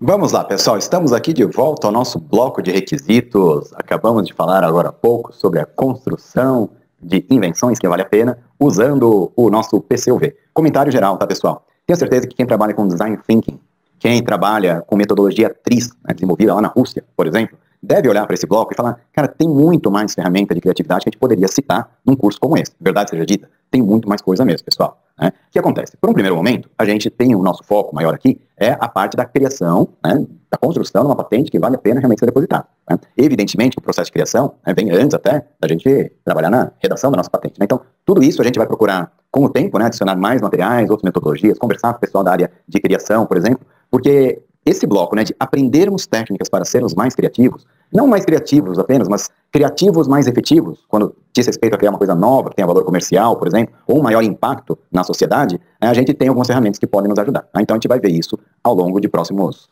post-its a serem afixados aqui no nosso Project Model Canvas, até futuramente, né? A gente está na nossa versão MVP, né? Mínimo produto viável aqui do nosso curso, versão 1.0 aqui. Legal. Mas eu vou voltar aqui para o bloco de requisitos agora, pessoal. Tem 2 post-its aqui que são muito importantes também. Um deles, esse daqui, ó, com boa probabilidade de concessão. O que acontece, né? A gente já falou disso quando a gente falou de invenções e subinvenções. Né? Essa história de invenção, subinvenção, como que funciona bem num pedido de patente? Quando a gente tem a estrutura da patente, a gente tem as reivindicações, são o coração da patente, ali que a gente define escopo. Tem a reivindicação principal, as reivindicações principais, as independentes. Independente é aquela que não é de acordo com nenhum anterior, né? Basicamente isso. Essa é uma reivindicação independente que a gente tem. Legal? Perfeito. Então eu tenho uma reivindicação independente, e aí eu posso ter sub-reivindicações. O subconjunto delas é dispositivo, de acordo com a reivindicação número 1, caracterizado por ter um auxílio de fluido para propelir os elementos flutuantes ao longo do guia para dentro do vaso. Ok? Então, um é de tubão, o outro é o tubão, com uma coisa que ajuda a propelir, né? Por exemplo, na forma de um fluido, né? Ar ou líquido. Legal? Então, esse concorda comigo que é um subconjunto da outra, né? Tem múltiplos elementos flutuantes, é para resgatar navio, tem um guia, tem meios para propelir, e meios para propelir tem um auxílio adicional de um fluido. Poderia ser uma reivindicação dependente. Deu para entender, né? Legal. E aí eu poderia ter colocado acoplado a um sistema adicional de válvulas, por exemplo. Poderia ser uma outra coisa. Eu poderia ter pensado até em fazer em vários estágios. Lembra que eu falei, ó, até 10 metros a gente consegue empurrar a bolinha. A partir de 10 metros não consegue mais, porque é tanta bolinha pra você empurrar que você não consegue. Vou fazer o seguinte, eu empurro daqui até um reservatório que vai ficar 10 metros. Dali eu pego e empurro de novo para outro que fica 20 metros. Ó, deu para entender? Dispositivo vai colocar pressão, caracterizado por ter múltiplos estágios. E aí eu descrevo o que são os múltiplos estágios também. Legal? Então o que acontece? Probabilidade de concessão vai depender muito da gente conhecer o estado da técnica, né? Tem que ser novo, não pode ser óbvio, a luz do estado da técnica. Depende muito de fazer boas buscas, né? Evidentemente, a parte de redação, que a gente já falou um pouco ali para cima. Temos até mais materiais também, tem até um curso da OMP, que a gente colocou nos nossos materiais ali, né? De leitura adicional, que fala sobre erros comuns em redação de patentes. Muito bom, inclusive, esse material do curso da OMP, tá, pessoal? Não deixem de ver. Aliás, esse material do curso da OMP, o curso todo da OMP, o manual, né, a cartilha lá, né, de redação de patentes da OMP, são todos materiais assim que realmente são muito bem construídos, uma didática incrível, né, muito bom mesmo esse material, pessoal. Bom, mas quando a gente vai falar de probabilidade de concessão, voltando aqui, a gente trabalha com reivindicações dependentes que funcionam como bote salva-vidas se a reivindicação principal cair. Então, algo como o problema, né, técnico maior, e aí subproblemas técnicos que são derivados dele. Ou então, você pode até fazer mais de uma patente. Às vezes o problema técnico complementar ele é tão importante que às vezes se torna até mais importante que a patente original. Isso não é incomum, tá? Então a gente pode trabalhar com múltiplas patentes, ou então quando você achar, olha, não vale a pena fazer 2 patentes separadas, vai ter custo, né, dobrado, disso, aquilo, a gente vai até falar de custa caro, essas coisas todas daqui a pouco, né? Então, diante disso, o que a gente pode fazer, né? Então a gente coloca numa reivindicação dependente. Só toma cuidado para não colocar tudo e na reivindicação principal, porque senão vai ficar muito estreito, mas isso a gente já viu lá no nosso post-it que a gente falava de reivindicações abrangentes. Tá legal, pessoal? Então, boa probabilidade de concessão nesse ponto do curso agora, que a gente acabou de falar sobre problemas técnicos, subproblemas técnicos, né? A gente vai sempre trabalhar com reivindicações dependentes, que caso naufrague a reivindicação principal, as outras ainda sobrevivem. Elas ainda carregam inventividade, né? A não obviedade por si só. Tá legal? Legal, pessoal. Deixa eu voltar aqui, tirar a tela, antes que o Henry fale novamente. E eu estava dando uma olhadinha aqui no chat, pessoal, e aí eu vi que tem alguns comentários, né? O André fez um comentário assim, tem tudo a ver com o MVP da startup enxuta, diz aquilo, né? André, isso daí mesmo, né? Quando a gente fala, né? Qualquer coisa, né? De proposta de valor, tal, coisa do gênero, a gente fala, né? Qual é a dor, qual é o problema que você resolve, né? Grande parte dos problemas que a gente tem que resolver no mundo de startups, hoje empresas, não são os problemas técnicos, são problemas de rede, de relacionamento, tal. Então, lógico que a gente não vai falar de patente. Agora, às vezes, para você resolver o problema da rede, do sigilo, diz aquilo, você pode acabar até caindo de novo, né? Num problema técnico, e se esse problema técnico for um problema técnico relevante para você manter a concorrência de fora, talvez valha a pena depositar uma patente relevante, né? Tem uma pergunta da Rosa Maria aqui, que pergunta se posso colocar novas ideias para complementar a patente, mesmo que não tenha feito os testes, né? Por exemplo, colocar outras classes químicas de compostos relacionados, mas que eu não tenha testado ainda. Resposta, Rosa, é a coisa mais comum que você tem em patentes, é que você coloque famílias de compostos que você não testou mesmo. Mas é algo como, é esperado para um técnico no assunto, se deu certo com glicerina, provavelmente vai dar com propileno glicol, provavelmente vai dar com etileno glicol, ou vai dar com glicóis de forma geral, ou com glicóis e polióis, ou com solventes hidrofílicos. Olha só, Rosa, você viu? Qual é o problema técnico que eu tinha ali? Eu tinha um problema de umidade, né? E aí eu coloquei um solvente que seja bem miscível com água, mas ele não é água, né? Vamos dizer assim. Então, você consegue muitas vezes, de repente com glicerina, tal, alguma coisa, diminuir a atividade de água e proteger o seu produto. Você fala, não, é verdade, olha só, então qualquer coisa que diminua a atividade de água poderia ser uma alternativa que eu teria. Você vê como são as coisas, Rosa? Então, assim, você não precisa ter testado tudo, mas é importante você definir qual é o problema técnico e para alguém que é da área química, farmacêutica, quando vai bater o olho naquilo, fala, não, olha, para mim parece razoável. Embora a Rosa não tenha testado, me parece razoável que isso possa funcionar com outros solventes também, tá? Só para dar um exemplo, tá, Rosa? Outra coisa muito importante, pessoal, lá para trás, eu até já cheguei a falar de uma coisa chamada exemplo profético.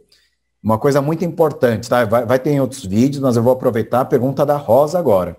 Para você depositar uma patente, você não precisa ter demonstrado que sua invenção funciona necessariamente, principalmente no mundo de mecânica. Quando é mundo de farmacologia, essas coisas todas, é meio que o resultado, né, é meio que quase que você precisa daquele resultado. Mas só vou dar um outro exemplo, tá?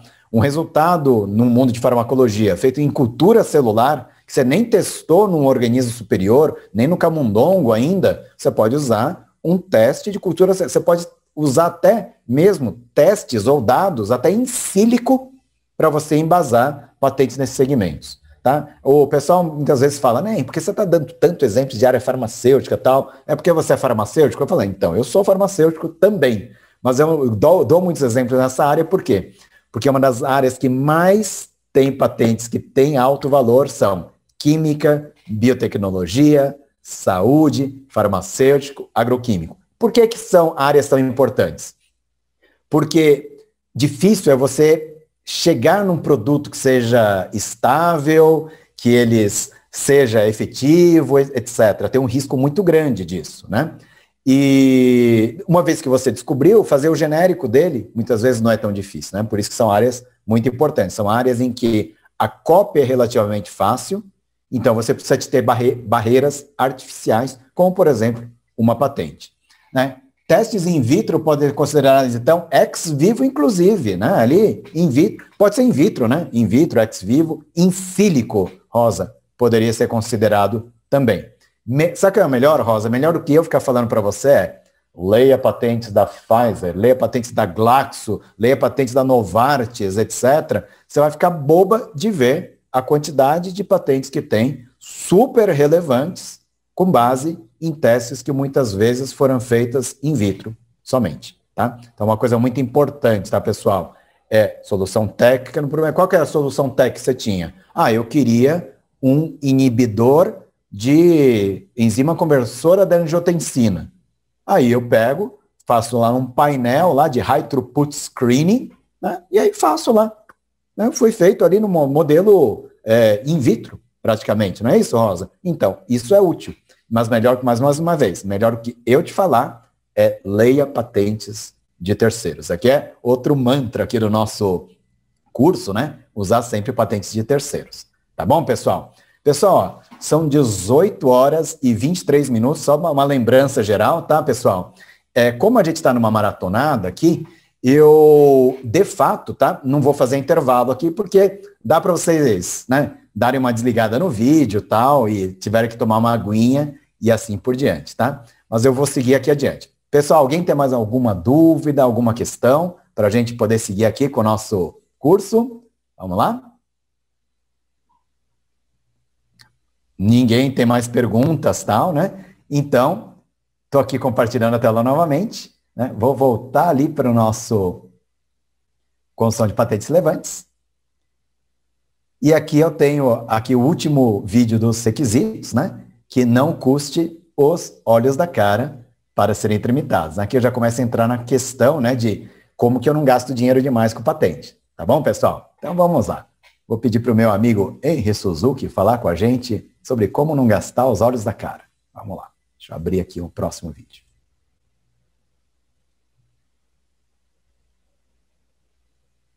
Vamos lá, pessoal. Fechando aqui o nosso grande bloco de requisitos, um dos últimos itens que a gente tem aqui é esse aqui, né? Que é o nosso pedido de patente relevante não pode custar os olhos da cara, né? Então, indo direto aos pontos, eu vou fazer aqui uma enumeração e eu vou procurar também deixar na forma de texto no nosso curso, como se fosse um checklist, porque esse aqui é um ponto muito importante mesmo, né? Que a gente pode, né? E deve prestar muita atenção, né? Afinal de contas, custo é uma coisa que, independentemente de crise, a gente sempre tem que controlar, né? Vamos lá.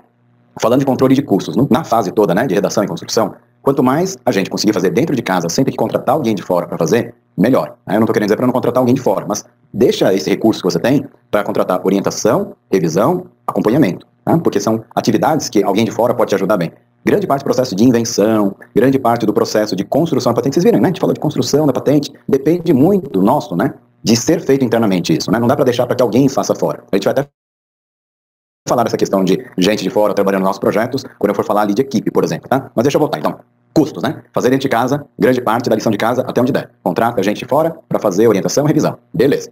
Mas vamos falar do pedido de patente em si. Um dos grandes custos que tem envolvidos em pedidos de patente é a parte de tradução. Tradução para outros idiomas. Por inglês a gente até consegue arriscar, mas olha que é arriscado mesmo, hein? Dependendo da área, né? A terminologia até que a gente usa em patentes, pequenos erros podem levar a grandes danos, tá? Então, a questão, né, de tradução custa caro, então a gente tem que tomar cuidado em não exagerar no tamanho do texto e, ao mesmo tempo, não deixar lacônico demais. Um erro muito comum que as pessoas fazem é colocar um preâmbulo, né, em estado técnica muito grande e na hora de escrever a invenção faz mais porcamente, né? Uma coisa que a gente vai aprender a fazer aqui de forma mais adequada. Aliás, construção do próprio relatório descritivo e dicas de como a gente faz isso, eu vou mostrar para vocês. A gente tem um modelo, além daqueles do NPI que eu já mostrei para vocês, eu tenho um outro modelo para mostrar para vocês que eu acho que pode ajudar porque condensa muito do que nós conversamos nesse bloco, tá? Mas vamos lá, né? Então não gasta muito palavrório na parte introdutória do texto, estado da técnica, né? A questão de faz dentro de casa o que puder. Outra coisa importante, abusa de desenhos. Quando você tem que traduzir, né, uma patente para o exterior, o desenho você não tem que traduzir, desenho é desenho, né? E fala mais do que 1000 palavras, né? Como diz o ditado. Então abusa dos desenhos. Outra coisa que tem a ver também com economia de texto, né, e economia de tradução. Procura trabalhar em blocos, né? Lembra? Reivindicação, né? Escolha de reivindicação. Preâmbulo, blá, blá, blá, caracterizado por A, B e C. Então a gente tem que definir bem o que é o preâmbulo, os elementos do preâmbulo, o que é A, o que é B, o que é C. E normalmente, uma boa dica que a gente tem é faz isso de forma compartimentalizada. Isso ajuda tanto na hora de alguém interpretar se infringe ou não a nossa patente, porque fica claro o que é A, o que é B, o que é C, o que é o preâmbulo. E ajuda também a economizar na hora da gente fazer a redação e tradução, por quê? Porque são tantas combinações possíveis que se a gente agrupa, né? A, B e C e fala, pode ser qualquer combinação de A, com qualquer de B, com qualquer de C, a gente tem uma cobertura muito mais abrangente com menos palavras, né? A gente vai, claro, né, usar alguns exemplos, normalmente para embasar as reivindicações dependentes, né? Aquela que resolve ou problema técnico, né, que a gente falou, problemas técnicos adicionais, a gente muitas vezes até escreve, né? Descreve aquelas construções específicas, né? Aquelas concretizações específicas. Mas, no geral, a gente deixa dentro do escopo, né, dos grandes conjuntos que a gente vai construir, tá? Então, evita palavrório no início, seja organizado na hora de trabalhar, né, com os seus elementos caracterizantes, elementos do preâmbulo, abuse de desenhos, inclusive os próprios desenhos, você faz desenhos de opções de A, opções de B, opções de C, opções do preâmbulo e assim por diante, tá? Então é uma forma que a gente tem para nós não gastarmos muito e termos uma cobertura bastante grande, inclusive com várias opções, coisas do gênero, tá? Que mais que a gente tem ali em relação à tramitação? Um ponto importante. Aqui no Brasil, a gente tem alguns descontos de taxas com pessoas físicas, né? Pequenas empresas também tem um desconto, né? Um desconto relativamente grande, acho que é de 60% de desconto, né? Que a gente deve ter, ou 40%, bom, é um desconto significativo. E esse desconto, quando a gente vai depositar um PCT, ele chega a 90% para a pessoa física. Então, você depositar um pedido de patente como pessoa física, principalmente se você tem uma startup, sua empresa não está monetizando muito, ou mesmo que você seja um empresário, você pode depositar, né, por exemplo, um PCT em nome de pessoa física. Claro, né, que o ideal é fazer em nome de empresa, se é uma empresa, né, bem estruturada, já tem caixa, ótimo, né, é um patrimônio da empresa. Mas às vezes a gente tem uma empresa nascente, né, e a gente não tem todo esse recurso. Então, não é incomum a gente usar depósito como pessoa física, porque mesmo a entrada em fase nacional, pessoas físicas também podem ter o benefício de desconto, tá? Isso vale tanto para a parte, né, de depósito, pedido de exame e assim por diante. Tem vários descontos que acabam se aplicando também, tá bom? Exatamente quais descontos se aplicam em quais países eu não vou saber precisar para vocês, mas esteja atento a isso, né? Tem alguns descontos que se aplicam a pequenas e médias empresas e outros até pessoas físicas, né? Conversa com o seu agente de propriedade intelectual para verificar qual é a melhor forma de você fazer, tá bom? Esse pessoal que tramita muitos pedidos de patente, com muita gente, evidentemente tem bastante experiência, tá bom? Legal. Aí você fala, mas aí, você não está falando para cortar custo? Por que eu vou ficar pagando esse pessoal? Justamente porque esse pessoal conhece muito da parte de tramitação, tem sistemas de acompanhamento do seu pedido para você não perder prazo também. Né? O NPI, por exemplo, tem o sistema push, né, que ele manda informações sobre o seu pedido, mas se der uma falha ou no seu e-mail, no e-mail do NPI, né, o problema é meio seu. É quase que uma liberalidade do NPI ele te avisar. Mas se ele der qualquer problema, você não for avisado, problema seu também. Né? Então, sempre bom ter alguém, né, como um backup que usa sistemas que são redundantes, para a gente não depender só, por exemplo, do NPI para ter notificações. E agora imagina, você controlar NPIs pelo mundo afora, né, os grandes, né, riscos que a gente tem de acabar perdendo prazo, coisa do gênero. Pessoal, deve ter alguns itens a mais, deixa eu lembrar aqui. Ah, sim, quantidade de reivindicações. Aqui no Brasil, por exemplo, até 10 reivindicações, você paga uma taxa fixa lá de exame. Acho que é 300 e pouco, pessoa física, 15 e pouco, pessoa jurídica, mais ou menos isso, salvo engano meu, né. O que acontece? Né? Acima da 10ª reivindicação, você começa a pagar mais. Né? E no Japão, acho que até a 5ª custa uma coisa, a partir da 5ª vai custando mais caro. Então, ter patentes com reivindicações, muitas reivindicações dependentes, pode custar muito caro também. Então, um segredo que a gente tem é assim, quando você for redigir o seu pedido de patente, aliás, aqui é dica da cozinha, hein? Lembra aquele exercício que a gente fez? Né? Problema técnico, subir problema técnico, variações, isso, aquilo, cara, vai fazendo tudo aquilo, né? Colocando, vai tacando as reivindicações, mais uma. Depois que você vai construir todo o seu pedido, embasar cada um daqueles itens, né, que a gente tem nas reivindicações, aqui que é A, que é B, que é C, você embasar no seu relatório descritivo, aí você olha para aquilo tudo e fala, o que realmente é essencial? Quais são as reivindicações dependentes que sobrevivem por si só e vale a pena a gente continuar tramitando por si só, caso a reivindicação principal caia, ok? Então aí a gente faz uma coisa que a gente faz a poda depois das reivindicações. Então você pode redigir com 100 reivindicações, sem problema. Mas na hora de depositar, você vai lá e vai podando. Corta para deixar ali no limite de 6, 10, por ali mesmo. Tá? Por quê? Na pior das hipóteses, se seu pedido de patente sofrer uma exigência no futuro e as reivindicações que sobraram ali não forem suficientes para ter, né, novidade, atividade inventiva, você ainda pode construir reivindicações, né, que são mais estreitas, tá? Lá na fase de exame, você consegue reconstruir outras reivindicações que são mais específicas com base em relatório descritivo nos desenhos. Então, uma coisa muito comum é, na hora de escrever, pode escrever com 100 reivindicações, não tem problema. Para depositar, dá uma limpada geral, deixa aquilo que realmente é mais relevante para você, aquilo que realmente são invenções principais e invenções dependentes ali, e que tenha inventividade por si só, né? Que resolvam problemas técnicos adicionais. Lembra? Por isso que aquela história de problema técnico, subproblema técnico, subproblema técnico é importante. Para a gente ter um pedido abrangente na origem e vários botes salva-vidas que flutuam, né? Que sobrevivem caso a reivindicação principal caia. Então, faz uma poda nas suas reivindicações, na quantidade de reivindicações também. O que mais que eu poderia dizer para vocês? Olha, questões de redação, tramitação. Olha, uma questão que é importante, né?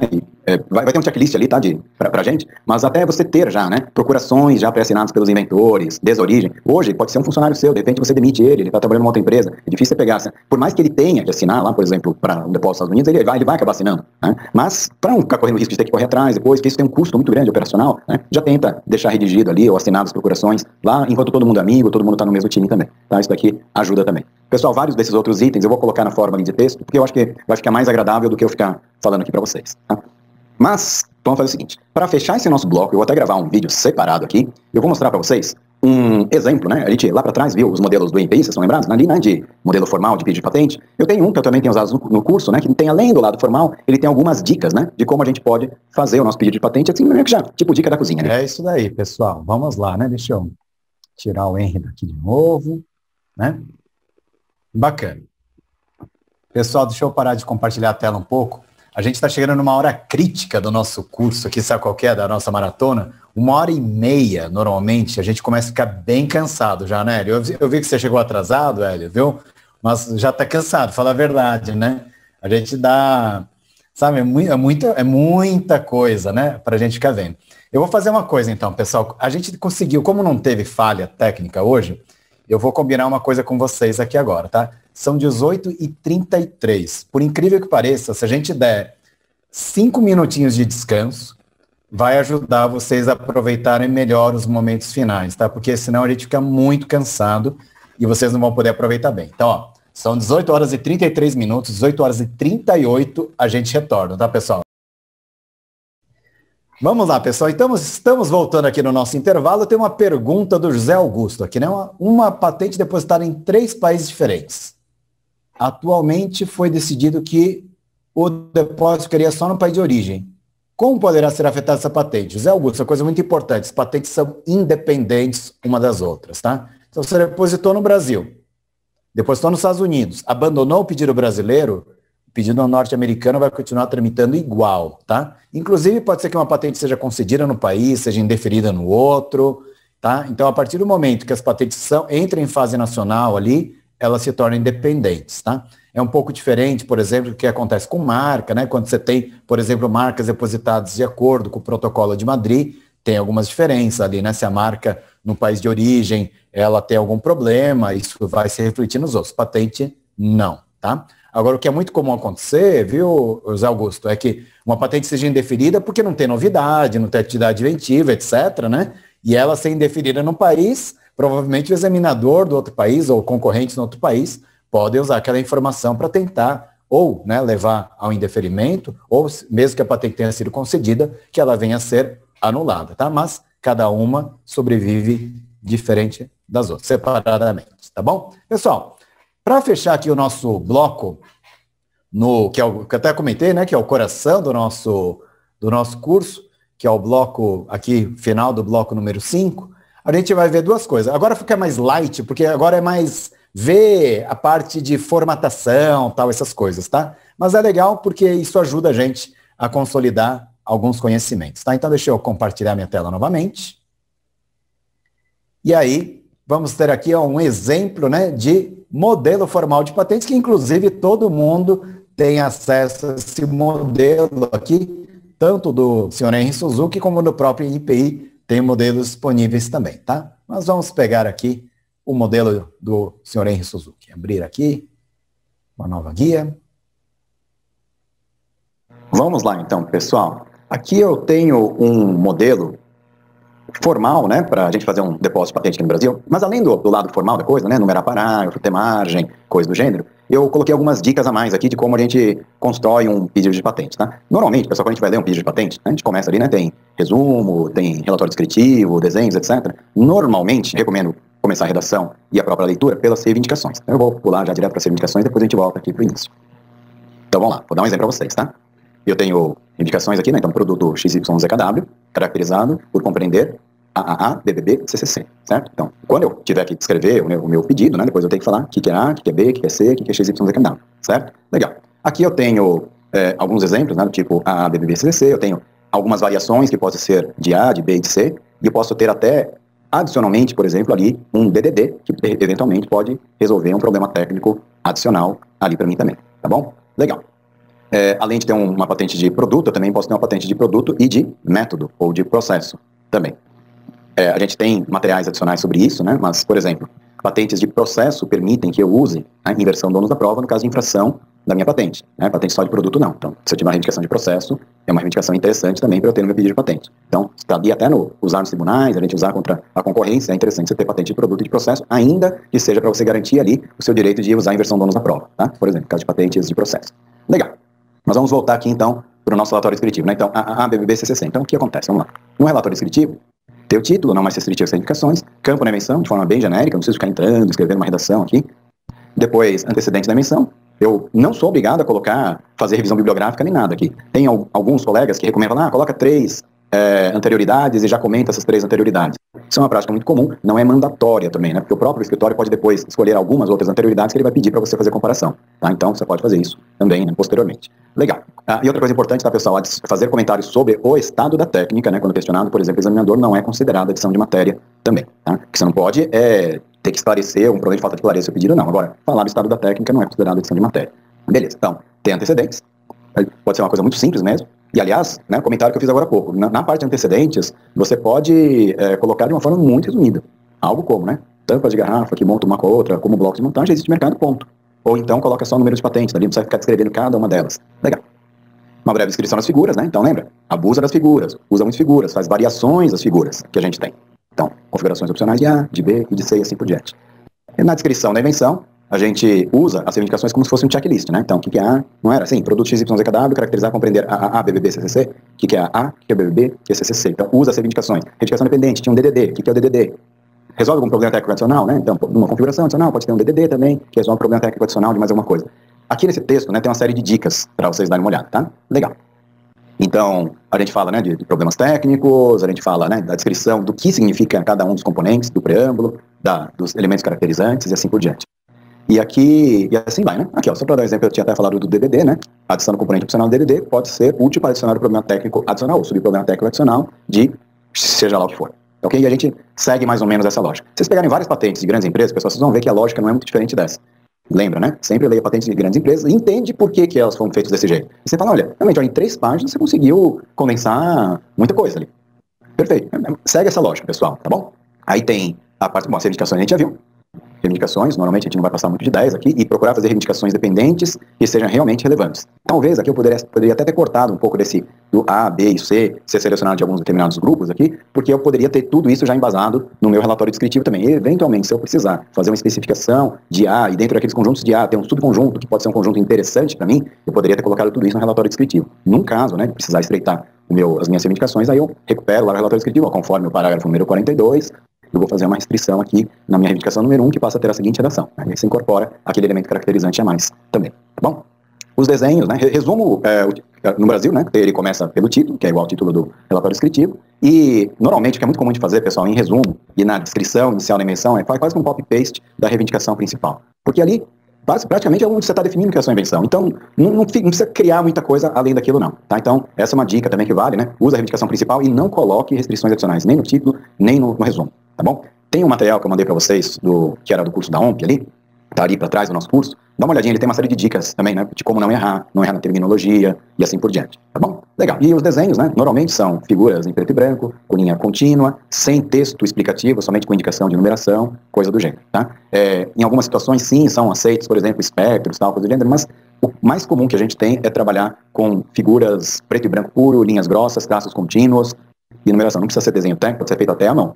E tem indicações de como fazer desenhos, por exemplo, nos próprios guias do NPI, vários outros guias. Tem vários livros, inclusive, que eu já indiquei para vocês, também que falam sobre como fazer desenhos. E melhor que além do livro, além do guia, veja na área de vocês como grandes empresas têm feito, e normalmente, e com patentes concedidas, né? Porque normalmente você tem uma chance menor de errar nesse ponto. Tá bom? Legal, pessoal. Com isso daqui a gente vai fechando aqui o nosso bloco de especificações, tá? É um bloco muito importante do nosso curso.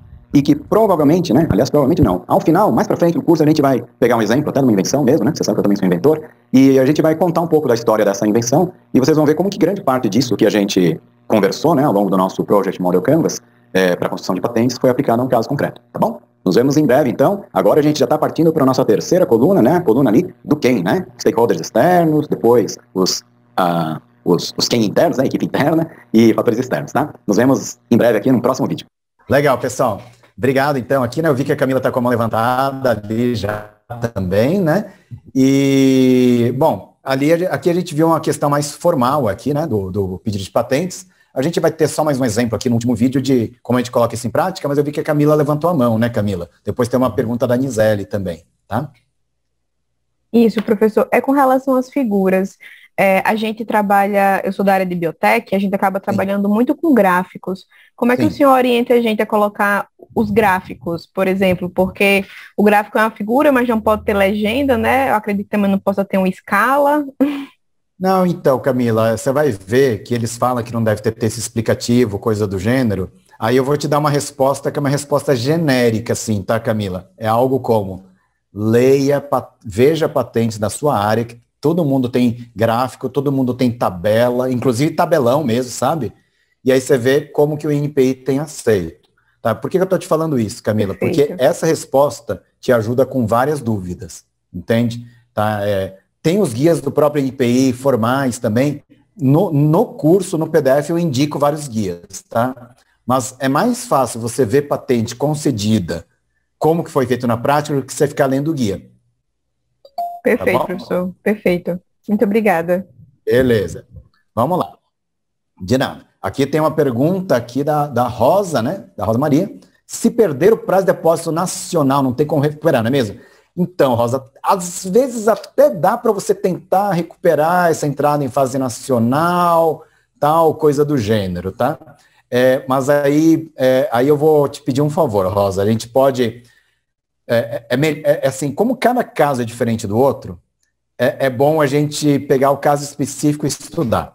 Tá? Inclusive, dependendo do país, tem país que tem período de graça, tem país que não tem período de graça, tem pedido que ainda está em sigilo, você perdeu a fase de entrada em nacional, mas aí dá para entrar como non priority e assim por diante. Tá? Então, é melhor deixar caso a caso, tá, Rosa?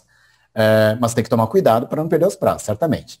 Bom, esse documento de Word no PDF do curso, eu vejo muita dificuldade dos pesquisadores para escrever relatório e ficamos testando novas técnicas para ver como se encaixa melhor. Né? Aí você fala que trabalho no NIT da UFOP. Nizeli, pode usar o documento aqui, tá? Compartilha o documento lá, que, aliás, se quiser pegar esse curso inteiro e compartilhar com os pesquisadores aí, pode compartilhar, tá, Nizeli? Então, assim, tá lá com nota de Creative Commons, tá? Pode compartilhar, desde que seja referencia a fonte, não altere o documento, né, e não use para monetizar. Aí eu sempre peço, né, para não emita certificado com base nesse curso, que a emissão do certificado é uma das poucas formas que tem de um autor, né, recuperar uma parte do seu tempo e investimento feito também na criação, tá bom? Nizeli, não sei se ficou claro, se eu respondi sua pergunta, se você quiser abrir o microfone, fica à vontade. Ficou sim, tá ok. Legal, Nizeli, obrigado. Pessoal, 18h50 agora, a gente vai... Eu vou pegar aqui só no final, sabe o Henry Suzuki falou assim, depois mais para frente no curso eu vou mostrar para vocês aqui um vídeo, né, que mostra um exemplo prático tal e assim por diante. Pessoal, só para mostrar um exemplo prático mesmo, então a gente vai assistir o Henry Suzuki falando, e agora eu vou testar vocês, a gente vai assistir o Henry Suzuki falando em velocidade 1.75, Hélio, porque só tem 10 minutos, eu tenho um vídeo de 17, entendeu? Legal, então vamos lá, pedir para o senhor Henry Suzuki aqui, né, falar com a gente um pouco mais rápido do que a média, né? Olá, pessoal. Bom, até agora a gente já viu vários aspectos relacionados a patentes, a questão, né, de economizar, de como a gente redige, aspectos formais do nosso pedido, coisa do gênero, né? Eu vou aproveitar esse momento aqui para colocar isso tudo num exemplo prático, né, de um inventor uma pessoa que eu admiro muito, assim, eu gosto muito do tal de Henry Suzuki. Admiro não, né, pessoal? Eu gosto muito do tal do Henry Suzuki, né? Mas vamos lá. Então, o Henry Suzuki, ao lado do Claude Patrick Bowlers, um amigo dele, eles inventaram uma tampinha de garrafa, né, uma garrafa PET, tá vendo? Que tem esses pininhos, essas orelhinhas aqui, que além de facilitar a abertura, né, porque tem uma alavanca maior na hora de você abrir a sua garrafinha, ela tem esses pininhos, essas orelhinhas, que permite que você monte uma com a outra assim, tipo aquele bloco de montar comercial famoso lá, é verdade. Legal. E então, olha só, monta uma com a outra e monta com blocos comerciais. E não só monta uma com a outra assim, blocos comerciais, você pegar o bloco comercial mesmo, né, e encaixar aqui, olha que chique, tcharam, eu tenho aqui a minha tampinha que encaixa com blocos comerciais. Curtiram? Então, a gente tem patente já concedida sobre essa invenção, né? Já está concedida nos Estados Unidos, na China, na Europa, no México, na Argentina, no Brasil está em tramitação, e no Brasil deve ser concedido em breve, porque está seguindo, né, o fluxo, né, de uso de pedidos já realizados em outros países. E no nosso caso a gente tem 3 autoridades já, que independentemente, já analisaram e consideram essa patente. Legal? Mas legal. Mas aqui a gente está no curso de construção de patentes, então vamos dar uma olhada nessa patente, né? Eu digitei aqui no Google Patents, Henry João Suzuki, aparece ali, né? Tanto em forma de blocos de construção, seus usos, processo de produção, tem um pedido PCT aqui, é o PCT que eu vou entrar, né? Clicando aqui, eu vou lá, então, já para o nosso pedido PCT. Ok? Então, vocês veem, né? A requerente é a Vilma Araújo Batista, foi feito um pedido PCT em nome de pessoa física. No caso do PCT, tem 90% de desconto de taxa, pessoal. 1.330 francos suíços, depósito pessoa jurídica, 133 pessoa física. 90% de desconto. Poxa, né? E o franco suíço hoje está na faixa de $1.1, então caiu de $1.500 para $150 de taxa, que é um senhor desconto, né? Hoje em dia, quase R$7.000 aí de diferença que a gente tem só de taxa. Cláudio Patrick Bowlers é o principal inventor. É um empresário do setor de plástico. Eu falo que é o principal inventor porque ele já vinha trabalhando no projeto antes de entrar o tal do Sr. Henry Suzuki no processo também. O Cláudio tinha inventado uma outra tampa, né, que encaixava uma com a outra, também tinha pininho, tinha orelhinha e tal, né, mas não era compatível com blocos comerciais.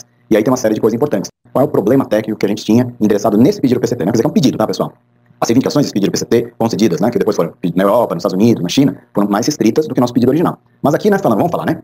Patente é uma forma da gente proteger a solução técnica de um problema técnico de forma nova e inventiva. Então, no nosso caso, o primeiro problema técnico principal era como compatibilizar uma tampa de garrafa, que inclusive tem um plástico mais mole, com uma pecinha de bloco comercial que normalmente tem plástico mais duro.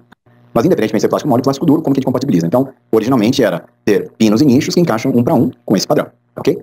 Legal. Esse nosso problema técnico principal, no caso da Europa e dos Estados Unidos, os examinadores não consideraram inventivo o suficiente. E aí falaram, bom, mas e aí? Mas além do nosso problema técnico principal, ele tinha outros subproblemas técnicos, lembra? Bota salva-vidas.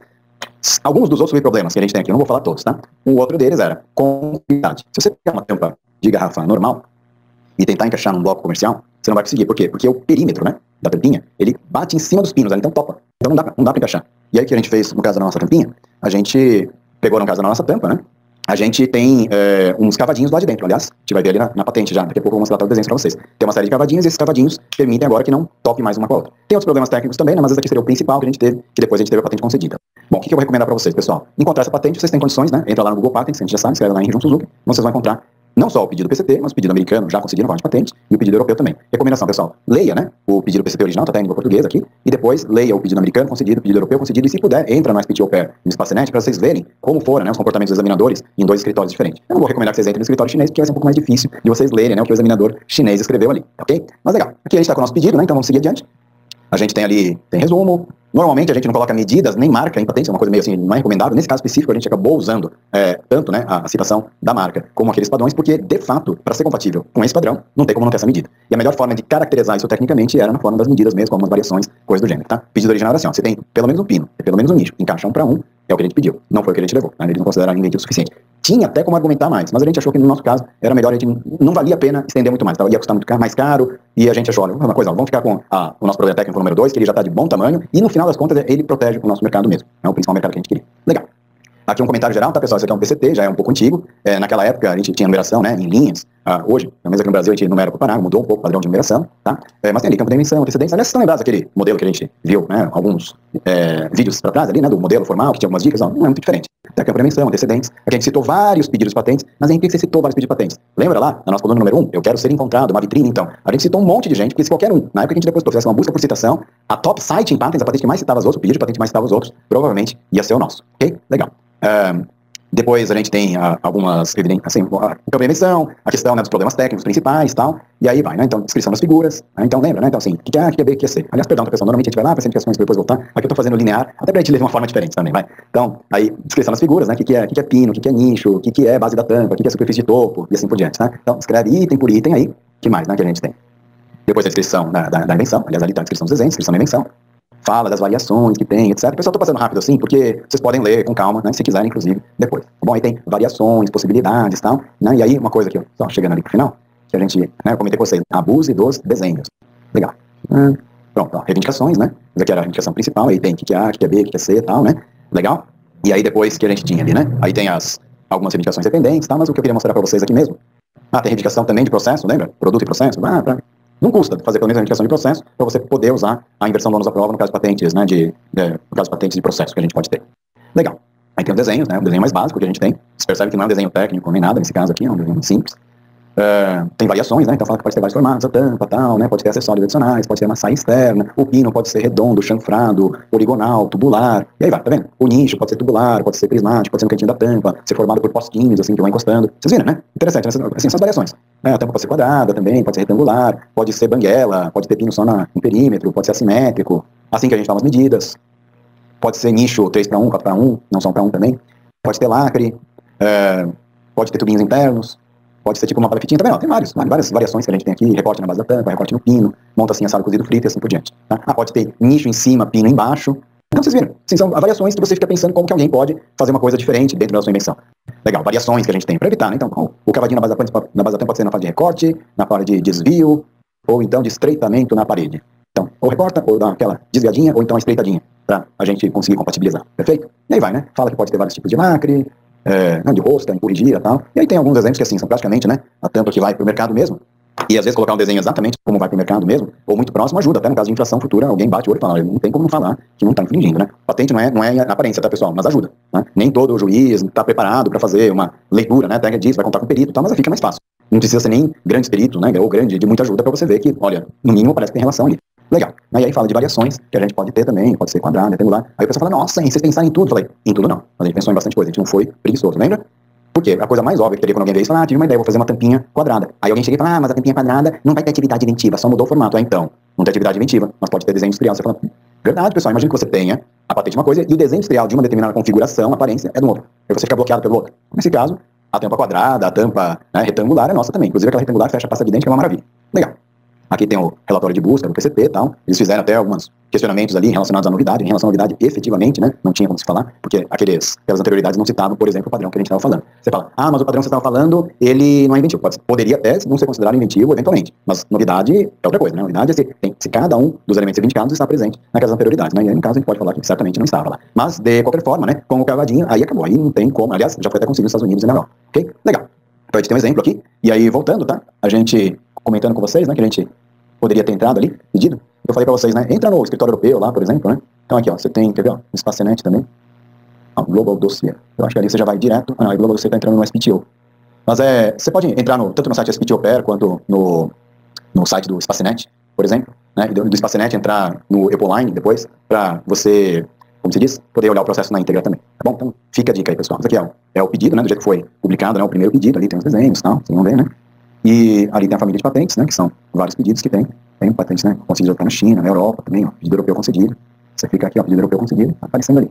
Né? E aí, você clicar no Register, aí sim, né, pronto, aí foi pra onde eu queria ir, que era o PPO Online, né, PPO Register, né, e aí tem todo o processo, né, se olhar ali do lado ali, ó, tem All Documents aqui, e aqui em All Documents, vocês vão ter todo o processo, como ele foi tramitado, as anterioridades, tal, coisa do gênero, tá vendo? Então, vocês podem até pegar uma patente, né, de um colega seu e ver como ela foi tramitada na Europa. Se você fizer a mesma coisa na SPTO Pair, você pode fazer isso lá nos Estados Unidos também, né? Então, fica a dica, né, pessoal? Vocês vão ver materializado muito aquilo que se fala aqui no curso numa patente que foi concedida aí em alguns outros países, tá bom? Legal, pessoal. Nos vemos, então, em breve aqui, né? Provavelmente, quem está seguindo o ciclo, a gente está...